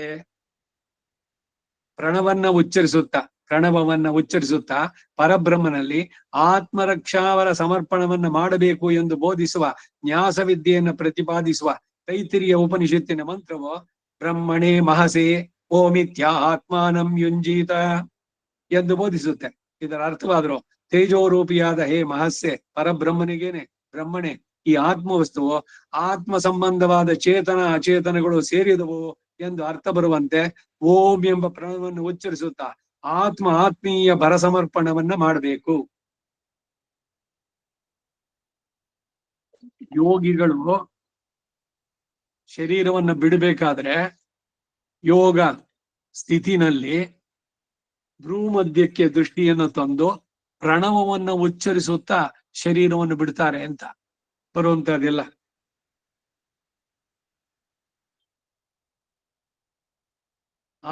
ಆತ್ಮೀಯವಾಗಿ ಭರಸಮರ್ಪಣೆ ಎಂದು. ಮೇಲಿನ ಉಪನಿಷತ್ತಿನ ಮಂತ್ರದಲ್ಲಿನ ಪ್ರಣವದಲ್ಲಿರುವ ಅಕಾರವು ಪರಬ್ರಹ್ಮ ವಾಚಕವಾದದ್ದು. ವಿಶೇಷ್ಯ ಬ್ರಹ್ಮಣೇ ಮಹಸೆ ಎಂಬ ಎರಡು ಶಬ್ದಗಳು ವಿಶೇಷವಾದ ಅಕಾರದ ವಿಶೇಷಣಗಳು. ಸಂಸ್ಕೃತ ಭಾಷೆಯ ವ್ಯಾಕರಣ ನಿಯಮಾನುಸಾರವಾಗಿ ವಿಶೇಷಣ ವಿಶೇಷ್ಯಗಳು ಒಂದೇ ಲಿಂಗ ವಚನ ವಿಭಕ್ತಿಗಳಲ್ಲಿರಬೇಕು. ಎಲ್ಲ ಒಂದೇ ವಚನ ವಿಭಕ್ತಿ ಇವುಗಳಲ್ಲಿ ಬರುವಂತ. ಇವಾಗ ಪಿತೃ ಪಿತಾಮಹ ಪ್ರಪಿತಾಮಹಾನ್, ವಸುರುದ್ರ ಆದಿತ್ಯ ಸ್ವರೂಪಾನ್ ಹೀಗೆ ಹೇಳ್ಬೇಕಾದ್ರೆ ಅದೇನೆ ಇನ್ನೊಂದು ಇದರಲ್ಲಿ ಬೇಕಾದ್ರೆ ಏನೋ ಆವಾಹನೆ ಆದ್ಮೇಲೆ ಇದ್ರಲ್ಲಿ ಬೇಕಾದ್ರೆ ಗೋತ್ರಾಣಾಂ ವಸುರುದ್ರ ಆದಿತ್ಯ ಸ್ವರೂಪಾಣಾಂ ಪಿತೃ ಪಿತಾಮಹ ಪ್ರಪಿತಾಮಹಾನಾಂ. ಅಲ್ಲಿ ಮೊದಲು ನಲ್ಲಿ ಮಾಡಿದ್ದು, ಇದು ನಲ್ಲಿ ಬಂತು. ಯಾವ ಪ್ರಯೋಗ ಶುರು ಮಾಡಿದ್ರೆ ಸಂಸ್ಕೃತದಲ್ಲಿ ಇರೋದು ವ್ಯಾಕರಣದ ಇದು ಎಲ್ಲ ಅದೇ ಒಂದೇ ವಿಭಕ್ತಿನಲ್ಲಿ ಇರ್ಬೇಕು ಅಂತ. ವಿಶೇಷಣಗಳಾದ ಬ್ರಹ್ಮಣೆ ಮಹಸೆ ಎರಡು ಶಬ್ದಗಳು ಚತುರ್ಥಿ ವಿಭಕ್ತಿಯಲ್ಲೇ ಪ್ರಯೋಗಿಸಲ್ಪಟ್ಟಿರೋದ್ರಿಂದ ವಿಶೇಷವಾದ ಅಕಾರವು ಆಯಾ ಎಂಬ ಚತುರ್ಥಿ ವಿಭಕ್ತಿಯಲ್ಲೇ ಇರಬೇಕು. ಆದರೆ ಆಯ ಉ ಮಹ ಮೂರು ಅಕ್ಷರಗಳು ಕೂಡಿ ಸಮಾಸವಾದಾಗ ವಿಭಕ್ತಿ ಪ್ರತ್ಯಯಗಳು ಲೋಪವಾಗಿ ಆ ಪ್ಲಸ್ ಉ ಪ್ಲಸ್ ಮ ಎಂಬುದಾಗಿ ಒಟ್ಟುಗೂಡಿ ಓಂ ಎಂಬುದಾಗತ್ತೆ. ಪ್ರತ್ಯಗಾನಂದಂ ಬ್ರಹ್ಮ ಪುರುಷಂ ಪ್ರಣವ ಸ್ವರೂಪಂ ಅಕಾರ ಉಕಾರ ಮಕಾರ ಇತಿ ಮೂರಾಗಿದ್ದು. ಈ ಸಮಸ್ತ ಪದವನ್ನು ಬಿಡಿಸಿದಾಗ ಆಯ ಉ ಮಹ ಎಂದೇ ವಿಗ್ರಹವಾಕ್ಯವಾಗತ್ತೆ. ಆಗ ಆಯ ಉ ಅಕಾರವಾಚ್ಯನಾದ ಪರಬ್ರಹ್ಮನಿಗೇನೆ, ಮಹ ಮಕಾರವಾಚ್ಯನಾದ ಜೀವಾತ್ಮನು ಅವನಿಗೆ ಸಂಬಂಧಪಟ್ಟದ್ದು ಎಂದು ಹೇಳಲಾಗುವಂತ ಚೇತನ ಅಚೇತನರು ಸೇರಿದವರು ಎಂದು ಅವರೆಲ್ಲರ ರಕ್ಷಣೆಯು ಹೊಣೆಯು ಜವಾಬ್ದಾರಿ ಎಲ್ಲವೂ ಪರಮಾತ್ಮನಿಗೆ ಸೇರಿದ್ದು ಎಂದು ಅರ್ಥ ಬರುತ್ತೆ. ಇದೇ ನ್ಯಾಸ ವಿದ್ಯಾ ಪ್ರತಿಪಾದ್ಯವಾದಂತಹ ಪ್ರಣವದ ಅರ್ಥ.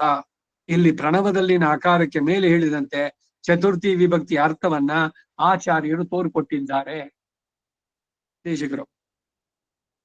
ಇಲ್ಲಿ ಮೊದಲನೆಯ ಚತುರ್ಥಿ ಅರ್ಥವನ್ನು ತೋರುವ ಆಯ ಎಂಬಲ್ಲಿ ಅಕಾರವಾಚ್ಯನಾದಂತಹ ಶೇಷಿಯಾದ ಪರಮಾತ್ಮನಿಗೇ, ಮುಂದಿರುವ ಮಕಾರವಾಚ್ಯನಾದ ಜೀವನು ಶೇಷಭೂತ ಎಂಬ ಶೇಷಿ ಸಂಬಂಧವನ್ನ, ಎರಡನೇ ಚತುರ್ಥಿ ಅರ್ಥವನ್ನು ತೋರುವ ನಾರಾಯಣಾಯ ಎಂಬಲ್ಲಿ ಮಕಾರವಾಚ್ಯನಾದ ಜೀವನಿಗೆ ಫಲದಶೆಯಲ್ಲಿಯೂ ನಾರಾಯಣನ ಕೈಂಕರ್ಯವನ್ನ ಎಸಗುವುದೇ ಸ್ವರೂಪ ಅನ್ನೋದನ್ನ. ಈಗ ಮೋಕ್ಷಕ್ಕೆ ಹೋದ್ರೆ ಅಲ್ಲಿ ಏನು ಹಸುವಿಲ್ಲ, ಬಾಯಾರಿಕೆ ಇಲ್ಲ, ನಿದ್ದೆ ಇದನ್ನು ದುಃಖ ಇಲ್ಲ, ರೋಗ ಇಲ್ಲ, ಸಾವಿಲ್ಲ, ಮತ್ತೆ ಆನಂದವಾಗಿರ್ಬೋದು.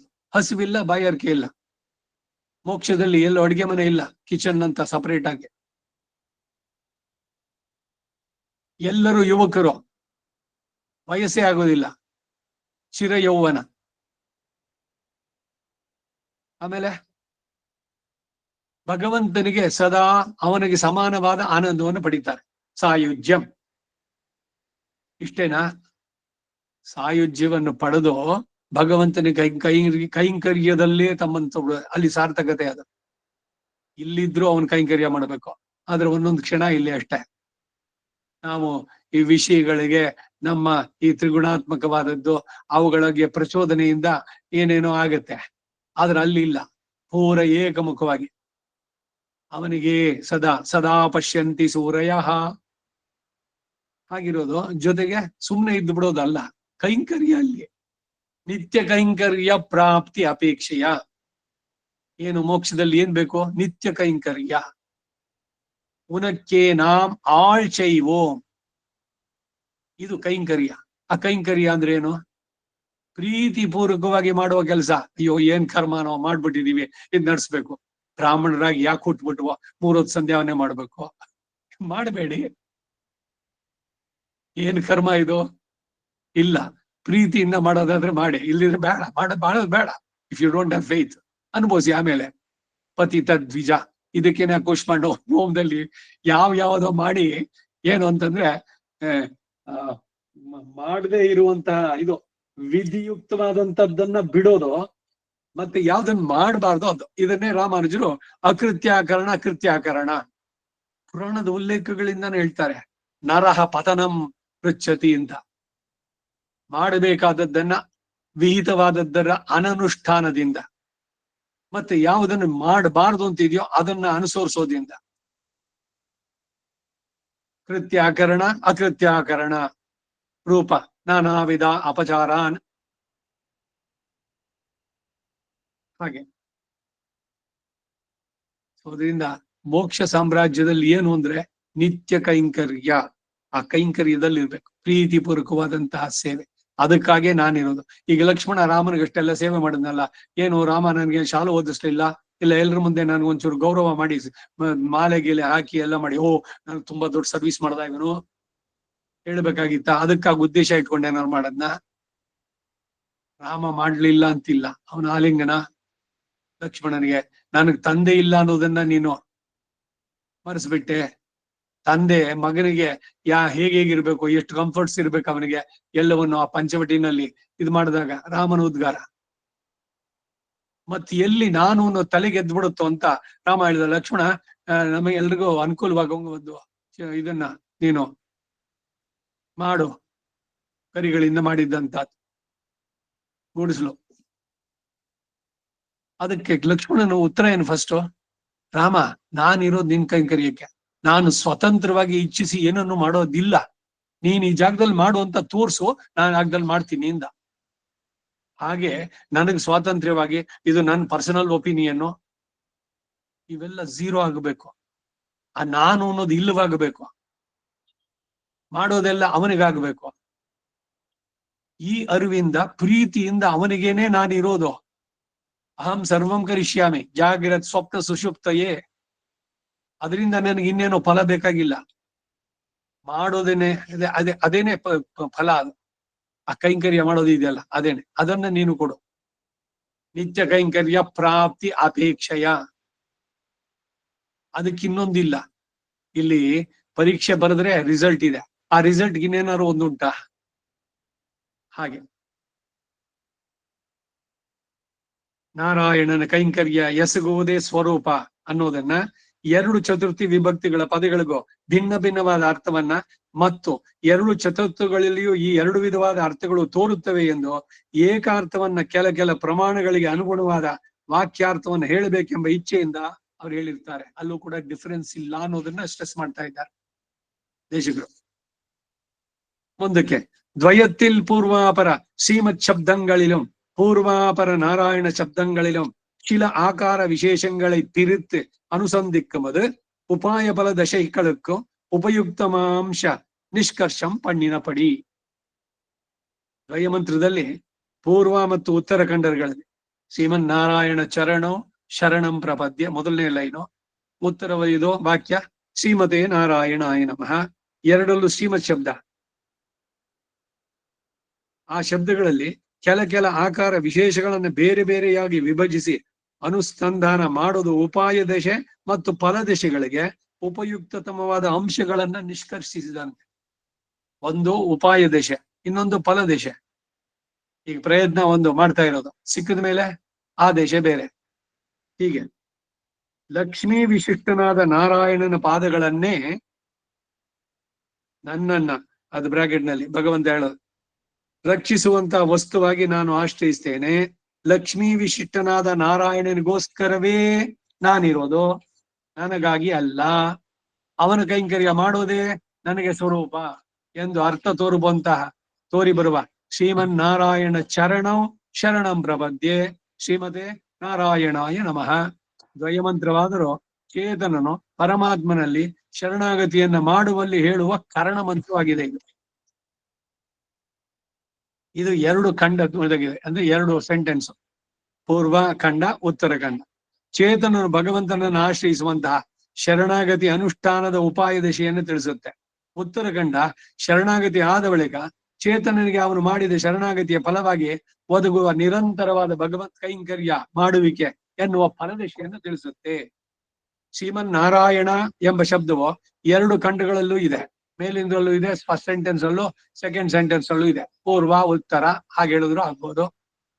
ಪೂರ್ವ ವಾಕ್ಯ ಉತ್ತರ ವಾಕ್ಯ ಅಲ್ಲ, ಮೊದಲನೇದು 2ನೇ ಸೆಂಟೆನ್ಸ್ ಹಾಗೆ.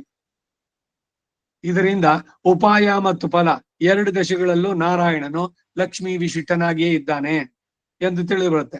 ಅಂದ್ರೆ ಚೇತನನು ಲಕ್ಷ್ಮೀ ಸಹಿತನಾದ ನಾರಾಯಣನಲ್ಲಿಯೇ ಉಪಾಯ ದಿಶೆಯಲ್ಲಿ ಶರಣಾಗತಿಯನ್ನು ಮಾಡಬೇಕು ಎಂದು, ಇದರಿಂದ ಒದಗುವ ಫಲದಿಶೆಯಲ್ಲೂ ಲಕ್ಷ್ಮೀ ವಿಶಿಷ್ಟನಾದ ನಾರಾಯಣನ ಕೈಂಕರ್ಯವನ್ನೇ ಮಾಡ್ತಾನೆ ಅಂತ ತಿಳಿದು ಬರುತ್ತೆ. ಈ ಸಂಪ್ರದಾಯದಿಂದಾನೆ ಹಿಂದೆ ಯಾವುದೋ ಇದೆ ದೇಶಿಕರ ಇದ್ರದ್ದು ರಹಸ್ಯಗಳ ಬಗ್ಗೆ ಉಪನ್ಯಾಸ ಇವುಗಳನ್ನು ಮಾಡ್ಬೇಕಾದ್ರೆ ಇವನ್ನ ನೋಡಿ ಕಾಯನ ವಾಚ ಮನಸೇಂದ್ರಿಯವ ಬುದ್ಧಾತ್ಮನಾವ ಪ್ರಕೃತಿ ಸ್ವಭಾವಾತೆ ಕರೋಮಿ ಯದ್ಯತ್ ಸಕಲಂ ಪರಸ್ಮೈ ನಾರಾಯಣಾಯತಿ ಬೇಡ ಶ್ರೀಮನ್ನಾರಾಯಣಾಯತಿ ಸಮರ್ಪಯಾಮಿ. ಶ್ರೀ ಬಿಟ್ಟು ನಾರಾಯಣ ಇಲ್ಲ, ಇದು ನಮ್ಮ ಸಂಪ್ರದಾಯ. ಶ್ರೀ ಸೇರಿಸ್ಕೊಳ್ಳಿ ಅಂತ ಹೇಳಿದ್ದೆ ನಾನು, ನನಗೆ ನೆನಪು. ಬೇರೆಯವ್ರು ಯಾರು ಕೇಳಿದ್ರು ಅದ್ ನೆನಪಿದೆಯೋ ಇಲ್ವೋ ಗೊತ್ತಿಲ್ಲ. ವಿಷ್ಣು ಸಹಸ್ರನಾಮ ಹೇಳಿದ್ರೆ ಲಕ್ಷ್ಮಿ ಅಷ್ಟೋತ್ರ ಹೇಳಿ, ಲಕ್ಷ್ಮಿ ಹೃದಯ ಓದಿದ್ರೆ ನಾರಾಯಣ ಹೃದಯ ಓದಿ ಮತ್ತೆ ಲಕ್ಷ್ಮಿ ಹೃದಯ, ಸಂಪುಟೀಕರಣ ಇದು. ಇವೆಲ್ಲ ವಿಧಿವಿಧಾನಗಳು. ಹೇಗೆ ನೋಡ್ಬೇಕು ಅವನನ್ನು ಒಬ್ಬನಾಗಿ ನೋಡೋದೇ ಅಲ್ಲ, ಎಲ್ಲೇ ಹೇಳಿದ್ರು ಕೂಡ ಅವನು ಶ್ರೀ ವಿಶಿಷ್ಟನಾಗೇ ಇದ್ದಾನೆ. ನಮ್ಮ ಸಂಪ್ರದಾಯ ಪ್ರಕಾರ ಭಗವಂತ ನಮ್ಮನ್ನು ಅನುಗ್ರಹಿಸಿ ಈ ಹುಟ್ಟು ಸಾವಿನ ಚಕ್ರದಿಂದ ಬಿಡಿಸ್ಬೇಕು. ಅವನು ಪನಿಷ್ಮೆಂಟ್ ಕೊಡ್ತಾನೆ ನಮ್ಗೆ. ಎಲ್ಲಾ ಸಂದರ್ಭದಲ್ಲೂ ಅವಳು ಇರ್ತಾಳೆ ಜೊತೆನಲ್ಲಿ. ನಮ್ಮ ಆಜ್ಞಾ ತಿಲಂಘನ ಆದಾಗ ಅವನೊಬ್ಬನಿಗೆ ಶರಣಾಗತಿ ಹಿರಿಮೆ ಹೇಳ್ಬೇಕಾದ್ರೆ ಅವನು ಕರ್ಮಾಧ್ಯಕ್ಷ.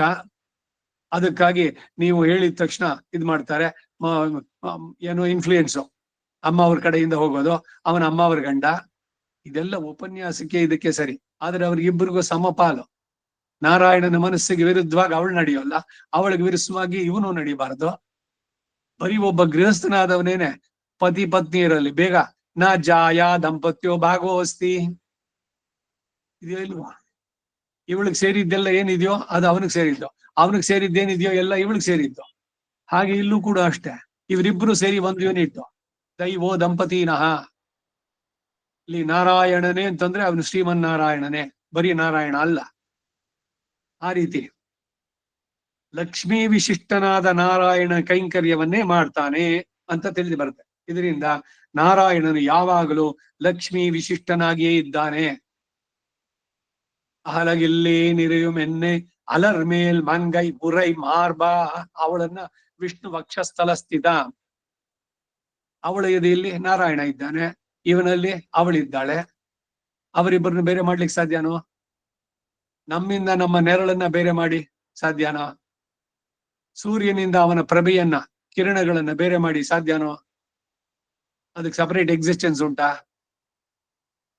ಇದು ಅಪೃಥಕ್ ಸಿದ್ಧವಾದದ್ದು ಅಂತ. ಹಾಗೆ ಚೇತನೂ ಅಷ್ಟೇ ಅಪೃಥಕ್ ಸಿದ್ಧ ವಿಶೇಷಣ ಭಗವಂತನಿಗೆ. ಅವರಿಬ್ಬರು ಬೇರೆ ಆಗೋದಕ್ಕೆ ಸಾಧ್ಯವೇ ಇಲ್ಲ, ಇದು ಸಿದ್ಧಾಂತ. ಮತ್ತೆ ರಾಮ ಸೀತೆ ವೈದೇಹಿ ಏನೋ ಆದಳು, ಗೋದಾವರಿ ಗಿಡವೆ ಮರವೆ ನವಿಲೆ ಅದ್ದೇ ಇದ್ದೆ ಅಂತ ಯಾರ ಹತ್ರಲ್ಲೋ ಮತ್ತೆ ಹತ್ತನಲ್ಲ ಅಂದ್ರೆ ಎಲ್ಲ ಬರೀ ನಾಟಕ ಅದಷ್ಟೇ.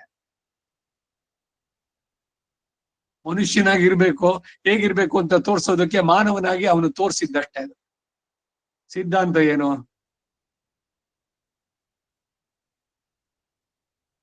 ದ್ವಯಮಂತ್ರದ 2 ಖಂಡಗಳಲ್ಲಿಯೂ ಅನಂತ ಕಲ್ಯಾಣಗಳು ವಿಶಿಷ್ಟನಾದ ಪರಮಾತ್ಮ ವಾಚಕನಾದಂತಹ ಶ್ರೀಮನ್ನಾರಾಯಣ ಎಂಬ ಶಬ್ದವು ಇದ್ರೂ ಕೂಡ ಪೂರ್ವ ಖಂಡದಲ್ಲಿರುವ ಶ್ರೀಮನ್ನಾರಾಯಣ ಶಬ್ದವನ್ನು ಅನುಸಂಧಾನ ಮಾಡುವಾಗ ಚೇತನನು ಅವನನ್ನು ಆಶ್ರಯಿಸುವಲ್ಲಿ ಖಂಡಿತವಾಗಿಯೂ ಶ್ರೀಹಪ್ಪತಿಯು ಶರಣಾಗತನಾದ ತನ್ನನ್ನು ಕೈ ಬಿಡದೆ ರಕ್ಷಿಸಿಯೇ ತೀರುತ್ತಾನೆ ಎಂಬ ಮಹಾವಿಶ್ವಾಸವನ್ನ ಚೇತನಿಗೆ ಉಂಟು ಮಾಡುವ ಶ್ರೀಹಪ್ಪತಿಯಲ್ಲಿರುವಂತಹ ವಾತ್ಸಲ್ಯ, ಸ್ವಾಮಿತ್ವ, ಸೌಶೀಲ್ಯ, ಸೌಲಭ್ಯ, ಸರ್ವಜ್ಞತ್ವ, ಸರ್ವಶಕ್ತಿತ್ವ, ಸತ್ಯ ಸಂಕಲ್ಪತ್ವ, ಪರಮಕಾರುಣಿಕತ್ವ, ಕೃತಜ್ಞತ್ವ, ಸ್ಥಿರತ್ವ, ಪರಿಪೂರ್ಣತ್ವ, ಪರಮೋದಾರತ್ವವೇ ಮೊದಲಾದಂತಹ ರಕ್ಷಕನಾದ ಶರಣ್ಯನಲ್ಲಿ ಇರಬೇಕಾದ ಗುಣಗಳನ್ನ ನಾವು ಅನುಸಂಧಾನ ಮಾಡಬೇಕು. ಅದಕ್ಕೆ ಅವ್ರು ಹೇಳಿದ್ರು ರಾಮೋದ್ವಿರ್ನಾಭಿಭಾಷತೆ. ಹೌದಪ್ಪ, ನಾನೇ ಹೇಳಿದ್ದು ತ್ರೇತಾಯುಗದಲ್ಲಿ. ಇವತ್ತು ಕೂಡ ನಾನು I stand by that word. ನನ್ನ ಬಾಯಿನಲ್ಲಿ ಎರಡನೇ ಮಾತು ಬರೋಲ್ಲ. ಅವತ್ತು ಹೇಳಿದ ಇಲ್ವೋ, ಸಕೃದೇವ ಪ್ರಪನ್ನಾಯ ತವಾಸ್ಮಿತಿ ಚಯಾಚತೆ ಅಭಯಂ ಸರ್ವಬೋಧೇಭ್ಯೋ. ಇದು ಅಯ್ಯೋ ಅದು ಯಾವ್ದೋ ಕಾಲದಲ್ಲಿ ಹೇಳಿದ್ರಿ, ಅದನ್ನ ಇವತ್ತು ತಿಳ್ಕೊಂಡ್ರಿ ನೀವು ಅಂತ ಇಲ್ಲಿ ನಾವ್ ಮಾಡ್ತೀವಲ್ಲ, ಹಂಗಲ್ಲ. ಅವತ್ ಹೇಳಿದ್ದು ಇವತ್ತಿಗೂ ಅಷ್ಟೇ, ನಾನು ಬದ್ಧ ಮಾತಿಗೆ ಅಂತ. ರಾಮ ದ್ವಿರ್ನಾ ವಿಭಾಷತೆ. ಚೇತನನು ಅವನನ್ನು ಆಶ್ರಯಿಸಿದಾಗ ಖಂಡಿತವಾಗಿಯೂ ಶ್ರೀಯಪತಿ ಚೇತನನಿಗೆ. ಅದಕ್ಕಾಗಿ ಈ ಎಲ್ಲ ಗುಣಗಳನ್ನು ಅನುಸಂಧಾನ ಮಾಡಬೇಕು ಅಂತಾರೆ. ಇವೆಲ್ಲ ಮೊದಲಾದ ರಕ್ಷಕನಾದ ಶರಣನಲ್ಲಿ ಇರಬೇಕಾದ ಗುಣಗಳನ್ನ ಅನುಸಂಧಾನ ಮಾಡಬೇಕು. ಇದರೊಡನೆ ಶ್ರೀಮತ್ ಶಬ್ದದಲ್ಲಿ ಶರಣಾಗತಿ ಮಾಡುವ ತನ್ನ ದೋಷಗಳು ಪರಮಾತ್ಮನ ಗಮನಕ್ಕೆ ವಿಶೇಷವಾಗಿ ಬಾರದಂತೆ ಮಾಡಿ ತಾನು ಕೋರಿದ ಫಲವನ್ನ ಪರಮಾತ್ಮನು ತನಗೆ ಅನುಗ್ರಹಿಸಿ ಕೊಡುವಂತೆ ಶಿಫಾರಸು ಮಾಡುವ ಲಕ್ಷ್ಮೀ ವಿಶಿಷ್ಟನಾಗಿ ಪರಮಾತ್ಮ ಇದಾನೆ ಎಂದು, ಇದರಿಂದ ತಾನು ಮಾಡುವ ಶರಣಾಗತಿಯು ಫಲಕಾರಿಯಾಗಿಯೇ ತೀರುತ್ತೆ ಎಂದು ಅನುಸಂಧಾನ ಮಾಡಬೇಕು. ಇನ್ಫ್ಲೂಯೆನ್ಸು ಅಂತಂದಾಗ. ಆದ್ರೆ ಇಲ್ಲಿ ವ್ಯಾಖ್ಯಾನ ಅದು ಇದು ಹೇಳ್ಬೇಕಾದ್ರೆ, ಅವನ ಅಮ್ಮ ಅವ್ರ ಗಂಡ ಅವನ್ ಮಾತು ತೆಗಿಯೋಕ್ಕಾಗಲ್ಲ. ಅದಕ್ಕಾಗಿ ಏನು ಇವರು ಸ್ವಾಮಿಗಳ ಹತ್ರ ಹೋದ್ರೆ ಆಂಡವನ್ನು ಮಹಾಲಕ್ಷ್ಮಿ ಹೇಳ್ತಾರೆ, ನೋಡಿ ಈ ಚೇತನ ಬಂದಿದ್ದಾರೆ ದಂಪತಿಗಳು, ಅವರನ್ನ ಭಗವಂತ ಅಕ್ಸೆಪ್ಟ್ ಮಾಡ್ಕೊಳ್ಳಿ ಅಂತ. ಮಹಾಲಕ್ಷ್ಮಿ ಭಗವಂತನಿಗೆ ಹೇಳದ, ನೋಡು ಬಂದಿದ್ದಾರೆ ಅವರಿಬ್ರು, ಅವರಿಗೆ ಮೋಕ್ಷವನ್ನು ಕೊಡು, ಇನ್ನೊಂದು ಹುಟ್ಟು ಬೇಡ ಅಂತ. ಹಾಗೆಲ್ಲ ಆಗೋಲ್ಲ, ಕರ್ಮಾಧ್ಯಕ್ಷ ನಾನು, ತೊಡಿ ಸ್ವಲ್ಪ ಅವನ ಅಕೌಂಟ್ ತೆಗಿತೀನಿ, ಎಷ್ಟಿದೆ ಅವನ ಕರ್ಮಗಳು ಹಿಂದಿನ ಜನ್ಮದ್ದು, ಮತ್ತೆ ಅದೆಲ್ಲ ಬಿಟ್ಬಿಡೋಕ್ಕಾಗತ್ಯ ಅಂತ ಅಂತಾನೆ. ಇದೆಲ್ಲ ಬರೀ ಉಪನ್ಯಾಸಕ್ಕೆಲ್ಲ ಚೆನ್ನಾಗಿದೆ ಅಷ್ಟೇ. ತಲೆ ತಿರುಗಿಸ್ತಾನ ಈ ಕಡೆಗೆ, ಈ ಕಡೆ ತಿರುಗಿಸಿದ ಶ್ರೀದೇವಿ ಇದ್ದಾಳೆ, no it is not possible ಅಂತ. ಆ ಕಡೆ ತಿರುಗಿದ ಅವಳಿದ್ದಾಳೆ, ಅವಳ ರೂಪ ಹಾವಭಾವ, ಅಯ್ಯೋ ಏನ್ರಿ ನಮ್ಮ ಮಕ್ಳೇ ಅಲ್ವೇ ಬಂದಿದಾರಲ್ಲ ಇವಾಗ, ಹಿಂದಿಂದೆಲ್ಲ ಯಾಕೆ ತೆಗಿತೀರಿ, ಬಿಟ್ಬಿಡಿ ಮತ್ತಿದೆಲ್ಲ ಹಿಂದಿಂದೆಲ್ಲ. ಲೋಕಾರೂಢಿನಲ್ಲೂ ಶುರುವಾಗುತ್ತೋ ಇಲ್ವಾ, ಅಯ್ಯೋ ಅವ್ರಿಗೆ ಗೊತ್ತ್ರಿ ನನ್ಗೆ, ಏನ್ ಗೊತ್ತಾ, ಬಿಟ್ಬಿಡಿಪ್ಪ ಹಿಂದಿಂದೆಲ್ಲ, ಮರ್ತ್ ಬಿಡಿ ಅದೆಲ್ಲ, ಈ ಮಾತು ಬರುತ್ತೋ ಇಲ್ವಾ. ಹಾಗೆ ಮಹಾಲಕ್ಷ್ಮಿ, ಶ್ರೀದೇವಿ, ಭೂದೇವಿ, ನೇಳಾದೇವಿ ಅವೆಲ್ಲ ಬಿಟ್ಬಿಡು, ಅಕ್ಸೆಪ್ಟ್ ಮಾಡ್ಕೊ, ಇವಾಗ ಬಂದಿದಾರಲ್ಲ. ದೋಷ ಭಕ್ತ ದೋಷ ಅದರ್ಶನಂ, ಹೀಗೆ. ಸೊ ಅದರಿಂದ ಅದು ಸರಿ ಇದು ಸರಿ, ಒಟ್ನಲ್ಲಿ ಭಗವಂತ ನಮ್ಮನ್ನ ಅಕ್ಸೆಪ್ಟ್ ಮಾಡ್ಕೊಳ್ಬೇಕಷ್ಟೆ. ಅದಕ್ಕಾಗಿ ಸಿದ್ಧತೆ ನಮ್ಮಲ್ಲಿ ಏನು ಅಂತಂದ್ರೆ, ನಾವು ನಾರಾಯಣನನ್ನೇ ಆಶ್ರಯಿಸ್ತೀವಿ, ಶ್ರೀಮನ್ನಾರಾಯಣನನ್ನೇ ಆಶ್ರಯಿಸ್ತೇವೆ. ನಮಗೆ ಇನ್ಯಾರು ಏನು ಆಗ್ಬೇಕಾಗಿಲ್ಲ. ಇಲ್ಲಿಯ ಸುಖ ಅನ್ನೋದೇ ನಮಗ್ ಪ್ರಧಾನ ಅಲ್ಲ. ಕರ್ಮ ಎತ್ತುವಾಗ ಅದು ಇದು ಏನಿದೆಯೋ ಅದು, ಆ ಆಳ್ವಾರ್ ಹೇಳ್ದಂತೆ ಕೂರು ಶೋರಿ ವೈ ವೇಂಡೇನ್ ಯದ್ ಭವ್ಯಂ ಭವತು ಭಗವಾನ್ ಪೂರ್ವ ಕರ್ಮಾನುರೂಪಂ.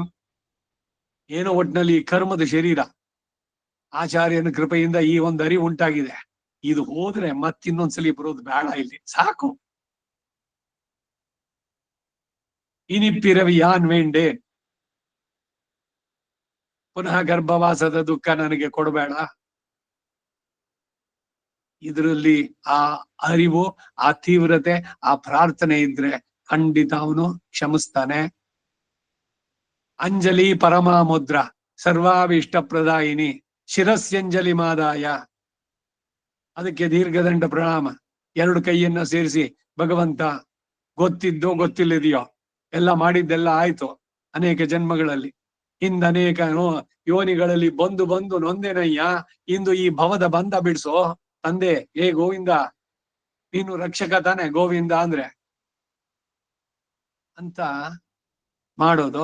ಅದು ಆಚಾರ್ಯ ಮುಖೇನ ಮಾಡಿದ್ರೆ ಅದು ಡೆಫಿನೆಟ್ ನಮಗ್ ಸರ್ಟಿಫಿಕೇಟ್ ಕೊಟ್ಟಂತೆ. ಇಲ್ಲಿ ಇವನು ಮಾಡದ್ನೋ ಇಲ್ವೋ ಅನ್ನೋದು ಗೊತ್ತಿಲ್ಲ, ನಾವೇ ನೇರವಾಗಿ ಮಾಡಿದ್ರೆ ಭಗವಂತನಲ್ಲಿ ಪ್ರಪತ್ತಿನ ಅಂತೂ ಪ್ರಪತ್ತಿ ಮಾಡ್ಬೇಕು. ಎಲ್ಲ ರಾಮಾನುಜ ಮಾಡ್ಬಿಟ್ಟಿದ್ದಾರೆ, ನಾವೇನು ಮಾಡ್ಬೇಕಾಗಿಲ್ಲ. ಅವನು ಗೊತ್ತಿಲ್ವಾ ಯಾರಿಗೇನ್ ಕೊಡ್ಬೇಕು ಅಂತ. ಇದಕ್ಕೆ ಅನೇಕ ಬಾರಿ ಹಿಂದೆನೂ ಹೇಳಿದ್ದೆ, ಒಂದ್ ಬ್ಯಾಗು ತಗೊಂಡೋಗಿ, ದುಡ್ಡು ತಗೊಂಡೋಗಿ ತರಕಾರಿ ಅಂಗಡಿ ಮುಂದೆ ನಿಂತ್ಕೊಳ್ಳಿ, ಯಾತಕ್ ಬಂದಿದ್ದೀರಿ ನೀವು, ಅವನು ಗೊತ್ತು ನೀವು ಬಂದಿರೋ ತರಕಾರಿಗೆ ಅಂತ. ಏನಯ್ಯ ಬಂದಿರೋದು ಗೊತ್ತಿದ್ ಕಾಣಿಸಲ್ವಾ, ಕೈನಲ್ಲಿ ಬ್ಯಾಗ್ ಇದೆ, ದುಡ್ಡಿದೆ. ಸ್ವಾಮಿ ಏನು ಈ ಅಂಗಡಿನಲ್ಲಿ ಇರೋದು ಅಷ್ಟು ತುಂಬಿಸ್ಲಾ? ನಿಮ್ ಬ್ಯಾಗ್ ನಲ್ಲಿ ಸಾಕಾಗತ್ತಾ? ನಿಮಗೆ ಏನ್ ಬೇಕು ಹೇಳಿ. ಕೇಳಿದ್ರೆ ತಪ್ಪ ಅದು? ಅವನು ಗೊತ್ತಿಲ್ವಾ? ಅವನು ಸರ್ವಜ್ಞ ಭಗವಂತ. ಈ ತರದ್ದೆಲ್ಲ ಏನ್ ಆರ್ಗ್ಯುಮೆಂಟ್ಸ್ಗಳಿದು? ಅಷ್ಟ ಕಾಮನ್ ಸೆನ್ಸ್ ಇಲ್ವಾ ಅನ್ಸುತ್ತೆ ಯಾರು ಈ ರೀತಿ ಮಾತಾಡ್ತಾರೋ ಅವರುಗಳೆಲ್ಲ. ಭಗವಂತನಲ್ಲಿ ಕೇಳಬೇಕಾದ್ರೆ ನಿಮ್ಗೇನ್ ಬೇಕು? ಆರ್ತೋ ಅರ್ಥಾರ್ಥಿ ಜಿಜ್ಞಾಸು ಜ್ಞಾನಿ. ಬೇರೆ ಮತಿ ಬೇರೆ ಮತ. ಏನ್ ಉದ್ದೇಶದಿಂದ ನೀವು ಭಗವಂತನ ಹತ್ರ ಹೋಗ್ತೀರಿ ಕೇಳೋದಕ್ಕೆ? ನನ್ಗೆ ಐಶ್ವರ್ಯ ಕೊಡು, ಇಲ್ಲ ನಾನು ಕಳೆದೋಗಿರೋ ಸಿಗ್ಬೇಕು, ಇಲ್ಲ ನನ್ ಮಣ್ಣಿನೋ ವಾಸ ಮಾಡು, ಇಲ್ಲ ನನ್ ಮಗನಿಗೆ ಕೆಲಸ ಸಿಗ್ಬೇಕು, ಇಲ್ಲ ಮಗನಿಗೋ ಮಗಳಿಗೋ ಮದುವೆ ಆಗಿತ್ತು, ಮಕ್ಕಳಾಗಿಲ್ಲ ಅದಾಗ್ಬೇಕು, ಏನೋ ಒಂದು ನಿಮ್ ಆತ್ಮದ ಉದ್ಧಾರ ಕೇಳ್ತೀರಿ. ಇವೆಲ್ಲ ಮರದೊಟ್ಟು ಕೇಳದಂಗೆ ಭಗವಂತನ ಹತ್ರ ಹೋಗಿ. ಅದರಿಂದ ನೇರವಾಗಿ ಮದೀಯಂಚ ನಿಖಿಲಂ ಚೇತನ ಅಚೇತನಾತ್ಮಕಂ. ಮೂಲತಃ ಏನು ಅಂದ್ರೆ ಏನನ್ನು ಕೇಳೋದಲ್ಲ, ನಿನ್ನ ಕೈಂಕರ್ಯವನ್ನ ನನಗೆ ನೀಡ್ಕೊಡೋ ನಿತ್ಯ ಕೈಂಕರ್ಯ. ಪುನಃಕೇನಾಮಾಚೈವ ಯತ್ ಶ್ರೇಯಸ್ಯಾತ್ ನಿಶ್ಚಿತಂ ಬ್ರೂಹಿ ತನ್ಮೇ. ನನಗೆ ಯಾವ್ದು ಶ್ರೇಯಸ್ಸೋ ಅದು ನಿನಗ್ ಗೊತ್ತು, ಅದರಲ್ಲಿ ಅವನು ಸರ್ವಜ್ಞತೆ. ಸುಮ್ನೆ ತರಕಾರಿ ಅಂಗಡಿ ಮುಂದೆ ಹೋಗ್ಬಿಟ್ಟು ಏನ್ ಬಂದಿದ್ದೇನೆ ಯಾಕೆ ಕೊಡು ಅಂತಂದ್ರೆ ತುಂಬಿಸ್ತೀನಿ ಎಲ್ಲದನ್ನು ಅಂತಾನ? ಯಾವ ತರಕಾರಿ ಬೇಕು ನಿಮ್ಗೆ? ಹಾಗೆ ಇಲ್ಲಿ ನಿಮ್ಗೆ ಏನ್ ಬೇಕು? ಪ್ರಾರ್ಥನೆ ಮಾಡೋದೇ ತಪ್ಪು ಅನ್ನೋಂತ ಮೂರ್ಖತನವ. ಇವೆಲ್ಲ ಏನು ಅತಿವಾದಗಳು? ಇವಕ್ಕೇನಾದ್ರು ಅರ್ಥ ಬರುತ್ತೆ? ಭಗವಂತ ಎಲ್ಲ ಕೊಡ್ತಾನೆ, ಚತುರ್ವಿಧ ಪುರುಷಾರ್ಥಗಳು. ನಿಮ್ಗೇನ್ ಬೇಕು? ನೂರಾರು ಮತವಿಹುದು ಲೋಕದ ಉಗ್ರಾಣದಲ್ಲಿ, ಆರಿಸಿಕೊ ನಿನ್ನ ರುಚಿಗೊಬ್ಬುದ ಸಾರದೊಡುಗೆ ವಿಚಾರದೊಲಿಯಲ್ಲಿ ಮಾಡು, ಬೇರೆ ಮತಿ ಬೇರೆ ಮತ ಅಂದ್ರು. ಇದೇನೆ ಸಾರವಾದದ್ದು ಅಡಿಗೆ ಮಾಡ್ಬೇಕಾದ್ದು. ಏನು ನಾವು ಭಗವಂತನಿಂದ ಪಡಿಬೇಕಾದದ್ದು? ಆರೋಹಿತವರು ನಿನಗೆ ಈ ಮೂವರೊಳಗೆ ನಾರಿಯೋ ಧಾರುಣಿಯೋ ಬಲು ದನದ ಸಿರಿಯೋ ದೀರ್ಘವಾದ ಆಯಸ್ಸು, ಧನಾಧಾನ್ಯಂ ಪಶುಂ ಬಹುಪುತ್ರ ಲಾಭಂ, ದೀರ್ಘವಾದ ಆಯಸ್ಸು, பொருநாய கமாய் ஓடவுல உடனாண்டவன் பெருநாಡು ಕಾಣ ಇಮ್ಮೈಲೆ ಪಿಚ್ಚೈ ತಾಂಕೊಳ್ಳುವನ್. ಇದು ಶಾಸ್ತ್ರೀಯತ್ವ? ಎಲ್ಲ ಸಾರದಡುಗೆಯ ವಿಚಾರದಲ್ಲಿ ಮಾಡು. ನಿನ್ನನ್ನ ನೀನು ಭಗವಂತನಿಗೆ ಸಮರ್ಪಿಸಿಕೋ, ಹುಟ್ಟು ಸಾವಿನ ಚಕ್ರದಿಂದ ಬಿಡಿಸ್ಕೋ, ಅದಕ್ಕೆ ಭಗವಂತನಲ್ಲಿ ಪ್ರಪತ್ತಿ ಮಾಡು. ಇದು ಸಂದೇಶ.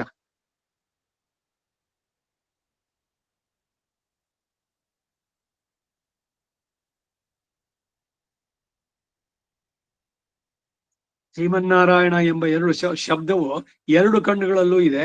ಇದರಿಂದ ಉಪಾಯ ಮತ್ತು ಫಲ ಎರಡು ದಶೆಗಳಲ್ಲೂ ನಾರಾಯಣನು ಲಕ್ಷ್ಮೀ ವಿಶಿಷ್ಟನಾಗಿಯೇ ಇದ್ದಾನೆ ಅನ್ನೋದು ತಿಳಿದು ಬರುತ್ತೆ. ಅಂದ್ರೆ ಚೇತನನು ಲಕ್ಷ್ಮೀ ಸಹಿತನಾದ ನಾರಾಯಣನಲ್ಲಿಯೇ ಉಪಾಯ ದಶೆಯಲ್ಲಿ ಶರಣಾಗತಿಯನ್ನು ಮಾಡಬೇಕು. ಇದರಿಂದ ಒದಗುವ ಫಲದಶೆಯಲ್ಲೂ ಲಕ್ಷ್ಮೀ ವಿಶಿಷ್ಟನಾದ ನಾರಾಯಣನ ಕೈಂಕರ್ಯವನ್ನೇ ಮಾಡ್ತಾನೆ ಎಂದು ತಿಳಿದು ಬರುತ್ತೆ. ಇದರಿಂದ ನಾರಾಯಣ ಯಾವಾಗ್ಲೂ ಲಕ್ಷ್ಮೀ ವಿಶಿಷ್ಟನಾಗಿಯೇ ಇದ್ದಾನೆ. ಬರೀ ನಾರಾಯಣ ವಿಷ್ಣು ಸಹಸ್ರನಾಮ ಸಂಪುಟೀಕರಣ, ಲಕ್ಷ್ಮಿ ಅಷ್ಟೋತ್ರ ಹೇಳ್ಬೇಕು, ಲಕ್ಷ್ಮಿ ಹೃದಯ ನಾರಾಯಣ ಹೃದಯ, ಇವೆಲ್ಲದರಲ್ಲೂ ಕೂಡ ಕಾಣುವಂತದ್ದು. ದ್ವಯಮಂತ್ರದ ಎರಡು ಖಂಡಗಳಲ್ಲೂ ಅನಂತ ಕಲ್ಯಾಣ ಗುಣ ವಿಶಿಷ್ಟನಾದ ಪರಮಾತ್ಮ ವಾಚಕವಾದಂತಹ ಶ್ರೀಮನ್ನಾರಾಯಣ ಎಂಬ ಶಬ್ದ ಇದ್ರೂ ಕೂಡ ಪೂರ್ವಖಂಡದಲ್ಲಿರುವ ಶ್ರೀಮನ್ನಾರಾಯಣ ಶಬ್ದವನ್ನು ಅನುಸಂಧಾನ ಮಾಡುವಾಗ ಚೇತನನು ಅವನನ್ನು ಆಶ್ರಯಿಸುವಲ್ಲಿ ಖಂಡಿತವಾಗಿ ಶ್ರೀಯಪತಿ ಶರಣಾಗತ ತನ್ನನ್ನ ಕೈ ಬಿಡದೆ ರಕ್ಷಿಸೇ ತೀರ್ತಾನೆ ಮಹಾವಿಶ್ವಾಸದೊಂದಿಗೆ. ಮತ್ತೆ ಅವಳು ಪುರುಷಕಾರಳಾಗಿ ಅವಳಲ್ಲಿಯೂ ಕೂಡ ಇಬ್ಬರಲ್ಲೂ ಸೇರಿದಂತೆ ಮಾಡಿದ್ದು.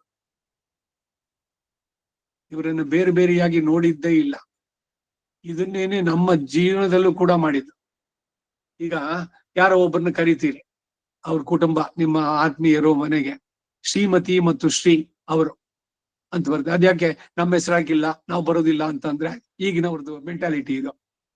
ಯಜಮಾನನ್ ಕರೆದ್ರೆ ಅವನ ಮನೆಯ ಮಕ್ಕಳು ಎಲ್ರು ಬಂದಂಗೆ ತಾವು ಸಕುಟುಂಬ ಪರಿವಾರ ಸಮೇತರಾಗಿ ಬಂದು ಸಕುಟುಂಬ ಪರಿವಾರ ಸಮೇತರಾಗಿ ಅಂತ ಒಬ್ಬನಿಗೆ ಅಡ್ರೆಸ್ ಮಾಡಿದ್ದು. ಒಬ್ಬೊಬ್ಬರಿಗೆ ಹೇಳ್ಬೇಕಿತ್ತೇನು? ಅವರೆಲ್ಲ ಅದ್ರಲ್ಲಿ ಸೇರೋಲ್ವಾ ಕುಟುಂಬದ ಯಜಮಾನ ಅಂತಂದಾಗ? ಪತ್ನಿ ಅವಳಿಗೆ ಸಪರೇಟ್ ಆಗಿ ಎಲ್ಲಾದ್ರೂ ಉಂಟೋ? ಇದೆಲ್ಲ ಬೇರೆ ಬೇರೆ. ಈಗಿನ ಹುಚ್ಚುತನ ಇದು ಶುರುವಾಗಿರೋದು. ಈಕ್ವಾಲಿಟಿ, ಅವ್ರಿಗೆ ರೆಕಗ್ನಿಷನ್ ಸಿಗ್ಲಿಲ್ಲ, ಅವ್ರಿಗೂ ಆಗ್ಬೇಕು. ಪತ್ನಿ ಪತಿ ಸಮವಯಸ್ಸಿ ಅಂತ ಒಂದು ಸೂತ್ರ. ಪುರುಷನಿಗೆ 60 ವರ್ಷ ಆಯ್ತು ಅಂತಂದ್ರೆ ಪತ್ನಿಗೂ ಸೇರಿಸಿ ಅಲ್ಲಿ ಶಾಂತಿ ಮಾಡಿದ್ದು. ಆಮೇಲೆ ಅವಳಿಗೆ 60 ವರ್ಷ ಆದಾಗ ಇನ್ನೊಂದ್ಸಲಿ ಸಪರೇಟ್ ಶಾಂತಿ ಇಲ್ಲ. ಏನೋ ಕರ್ಮಯುತವಾಗಿ ಅವ್ರ ಒಬ್ಬೊಬ್ಬರೇ ಉಳಿದ್ರೆ ಅವಾಗ ಬೇರೆ ಬೇರೆಯಾಗಿ ಮಾಡ್ಕೊಳ್ಳೋದಷ್ಟೇ. ಇಲ್ದಿದ್ರೆ ಪುರುಷನಿಗೆ ಮಾಡಿದ್ರಲ್ಲೆಲ್ಲ ಅದ್ರಲ್ಲಿ ಏನೋ ಉತ್ತಮ ಅರ್ಧ. ಇನ್ನು ಸ್ಮೃತಿಗಳು ಹೇಳೋದು ಇವನಿಗೆ ಏನೇನ್ ಸತ್ಕಾರ್ಯ ಮಾಡ್ತಾನೋ ಅದ್ರಲ್ಲಿ ಏನ್ ಫಲ ಸಿಗುತ್ತೋ ಅದ್ರಲ್ಲಿ 50% ಅವಳಿಗೆ ಆಟೋಮೆಟಿಕ್ ಆಗಿ ಕ್ರೆಡಿಟ್ ಆಗುತ್ತೆ. ಅದೇ ಅವಳು ಮಾಡಿದ ಒಳ್ಳೆ ಕೆಲಸದಲ್ಲಿ ಇವನಿಗೆ ಬರೋಲ್ಲ. ನೋಡಿ ಹೇಗಿದೆ ಪಾರ್ಶಿಯಾಲಿಟಿ, ಈಕ್ವಾಲಿಟಿ ಸಿಗ್ಲಿಲ್ಲ. ಅವನ ಉಚಿತನ ಹೇಳ್ತಾರಲ್ಲ, ಸ್ತ್ರೀಯರು ಮಾಡಿದ್ದ ಒಳ್ಳೆ ಕೆಲಸದಿಂದ ಅದರಲ್ಲಿ ಭಾಗ ಪುರುಷನಿಗೆ ಬರೋದಿಲ್ಲ. ಯಾಕೆ ರಿಸ್ಟ್ರಿಕ್ಷನ್ಸ್ ಹೇಳಿದ್ದು? ಒಬ್ಬ ಪುರುಷ ಕೆಟ್ರೆ ಅವನೊಬ್ಬ ಮಾತ್ರ ಕೆಡ್ತಾನೆ. ಅದೇ ಒಬ್ಳು ಸ್ತ್ರೀ ಕೆಟ್ರೆ ಅವಳ ಕುಟುಂಬನೇ ಹೋಯ್ತು, ಒಂದು ಸಮಾಜ ಕೆಡುತ್ತೆ. ಎಷ್ಟು ಗುರುತರ ರೆಸ್ಪಾನ್ಸಿಬಿಲಿಟಿ. ಇವೆಲ್ಲ ಸರಿಯಾಗಿ ತಿಳಿಯುತ್ತೇನೋ? ಸುಮ್ನೆ ಈಕ್ವಾಲಿಟಿ, ನಮಗೆ ಎಲ್ಲ ರೀತಿನಲ್ಲೂ ನಾವೇನ್ ಕಡಿಮೆ. ಯಾರ್ ತಲೆಗೆ ಹಾಕಿದ್ರೋ ಅದು ಏನು ಪ್ರಸಿದ್ಧವಾಗಿ ಇವಾಗ ಎಲ್ಲಾ ಕಡೆನೂ ಆಗಿದೆಯೋ.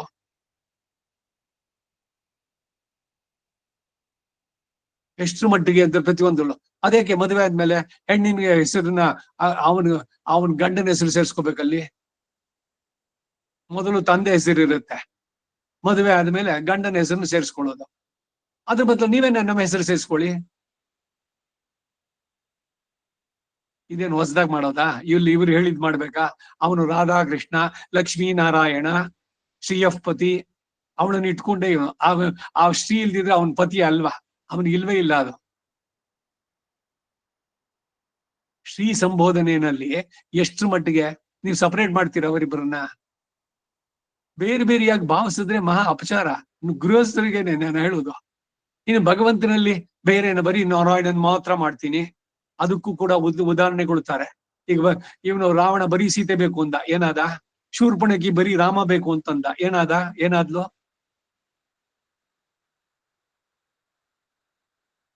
ಪುರುಷ ಸ್ತ್ರೀ ಎರಡು ಭಗವಂತನ ಸೃಷ್ಟಿನಲ್ಲಿ ಅದು ಹೆಚ್ಚು ಇದು ಕಡಿಮೆ ಅನ್ನುವಂತ ತಲೆಗೆ ತುಂಬಿದ್ದಿದೆಯಲ್ಲ, ಮೂಲತಃ ಇಲ್ಲೇನೆ ಹೋಗಿದ್ದು. ಎಲ್ಲ ಮನೆಗಳೆಲ್ಲ ಹಾಳಾಗ್ತಾ ಇದೆ, ಕುಟುಂಬದ ನೆಮ್ಮದಿ ಹೋಗ್ತಾ ಇದೆ, ಒಬ್ಬೊಬ್ರಿಗೂ ರೆಕಗ್ನಿಷನ್, ಅವ್ರಿಗೆ ಮರ್ಯಾದೆ ಸಿಗ್ಲಿಲ್ಲ. ಪುರುಷನಿಗೆ ಮರ್ಯಾದೆ ಆದ್ರೆ ಹೆಂಡತಿಗೂ ಸೇರದಂತೆ ಅಂತ ಇದ್ದಿದ್ದು. ಇವನು ಭರ್ತ, ಕುಟುಂಬದ ಯಜಮಾನ, ಅದರ ಭಾರವನ್ನು ದಬ್ಬರಿಸಬೇಕಾದವನು, ಅವಳು ರಕ್ಷಿಸಲ್ಪಡ್ಬೇಕಾದವಳು.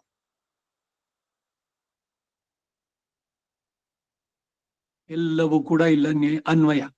ಈ ಭಗವಂತನ ಬಿಟ್ಟು ಬರೀ ಲಕ್ಷ್ಮೀ ಪೂಜೆ, ಅದಕ್ಕೇನೆ ವರಮಹಾಲಕ್ಷ್ಮಿ ಪೂಜೆ ನಾವು ಮಾಡಲ್ಲ. ಅಂದ್ರೆ ಅವತ್ತಿನ ದಿವಸ ಲಕ್ಷ್ಮಿ ನೆನ್ಸ್ಕೋಬೇಡಿ ಅಂತಿಲ್ಲ. ಆ ಕಳಶ ಇಟ್ಟು ಅದರಲ್ಲೆಲ್ಲ ಎಲ್ಲ ಚಿನ್ನ ಏನೇನಿದೆಯೋ ಅದನ್ನೆಲ್ಲ ತುಂಬಿಸಿ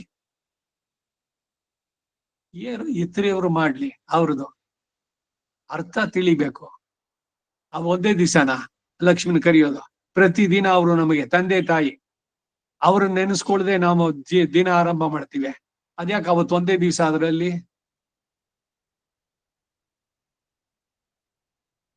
ಪ್ರತಿದಿನ ತಂದೆ ತಾಯಿ ರೇಗೋ ಹಾಗೆ ಭಗವಂತನನ್ನ ನೆನೆಸ್ಕೊಳ್ಳೋದು. ಮಾತಾ ದೇವಿ ತುಮಸಿ ಭಗವಾನ್ ವಾಸುದೇವ ಪಿತಾಮೆ ಜಾತಸ್ಸೋಹಂ ಜನನೀ ವಯೋರೇಕ ಲಕ್ಷಂ ದಯಾಯಾಹ ಪಿತಾ ತ್ವಂ ಮಾತಾ ತ್ವಂ ದೈದ ತನಯಸ್ತ್ವಂ ಪ್ರಿಯಸುಹತ್ವಮೇವ ತ್ವಂ ಮಿತ್ರಂ ಗುರುರಸಿ ಗತಿಶ್ಚಾಸಿ ಜಗತ. ಎಲ್ಲವೂ ನೀನೆ. ತಾಯಿ ನೀನು, ತಂದೆ ನೀನು, ಬಂಧು ನೀನು, ಬಳಗ ನೀನು, ಮಗ ನೀನು, ಭೃತ್ಯ ನೀನು, ಭರ್ತ ನೀನು, ನನ್ನ ಸರ್ವಸ್ವವೂ ನೀನೇ. ಇದು ಸರ್ವ ಇದ್ರದ್ದು ಸಮರ್ಪಣೆ. ಹಾಗಿರ್ಬೇಕಾದದ್ದು.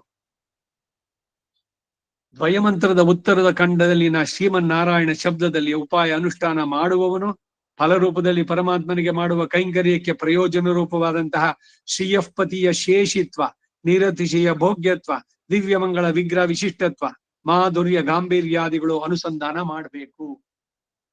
ಶರಣಾಗತಿ ಗದ್ಯ, ಆ ಗದ್ಯತ್ರಯಗಳ ಅನುಸಂಧಾನ.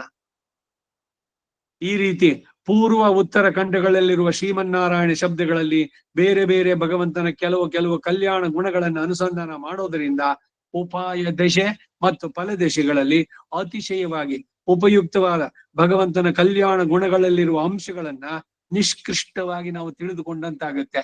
ನಮಗೆ ಮಹಾವಿಶ್ವಾಸ ಭಗವಂತನಲ್ಲಿ ಉಂಟಾಗೋದಕ್ಕೆ ಇದು ಖಂಡಿತ ಕಾರಣವಾಗತ್ತೆ ಅಂತ ಈ ಜಾಗದಲ್ಲಿ ನಿಲ್ಸ್ಕೊಂಡಿರೋಣ. ಕವಿತಾರ್ಕಿಕ ಸಿಂಹಾಯ ಕಲ್ಯಾಣ ಗುಣಶಾಲಿನೇ ಶ್ರೀಮತೆ ವೆಂಕಟೇಶಾಯ ವೇದಾಂತ ಗುರವೇ ನಮಃ.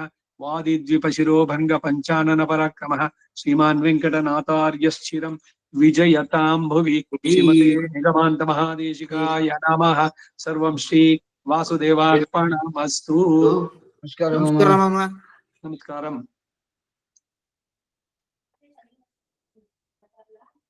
ನಮಸ್ಕಾರ ಮಾಮ.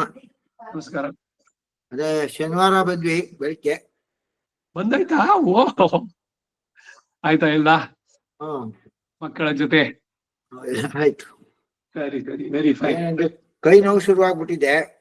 ಓಹೋ, ಶ್ರೀಕಾಂತ್ ಹೆಂಗಾರ ಹತ್ರ ಇವತ್ತು ಹೋಗಿದ್ದೆ. ಅವ್ರು ಏನೋ ಸ್ವಲ್ಪ ಏನ್ ಹೇಳಿದ್ರು? ಹೇಳಿದ್ದಾರೆ. ಏನ್ ಹೇಳಿದ್ರು? ಅದೇ ಎಕ್ಸರ್ಸೈಸು ಸ್ವಲ್ಪ ಮಾತ್ರೆ ಕೊಟ್ಟಿದ್ದಾರೆ. ಹಾ.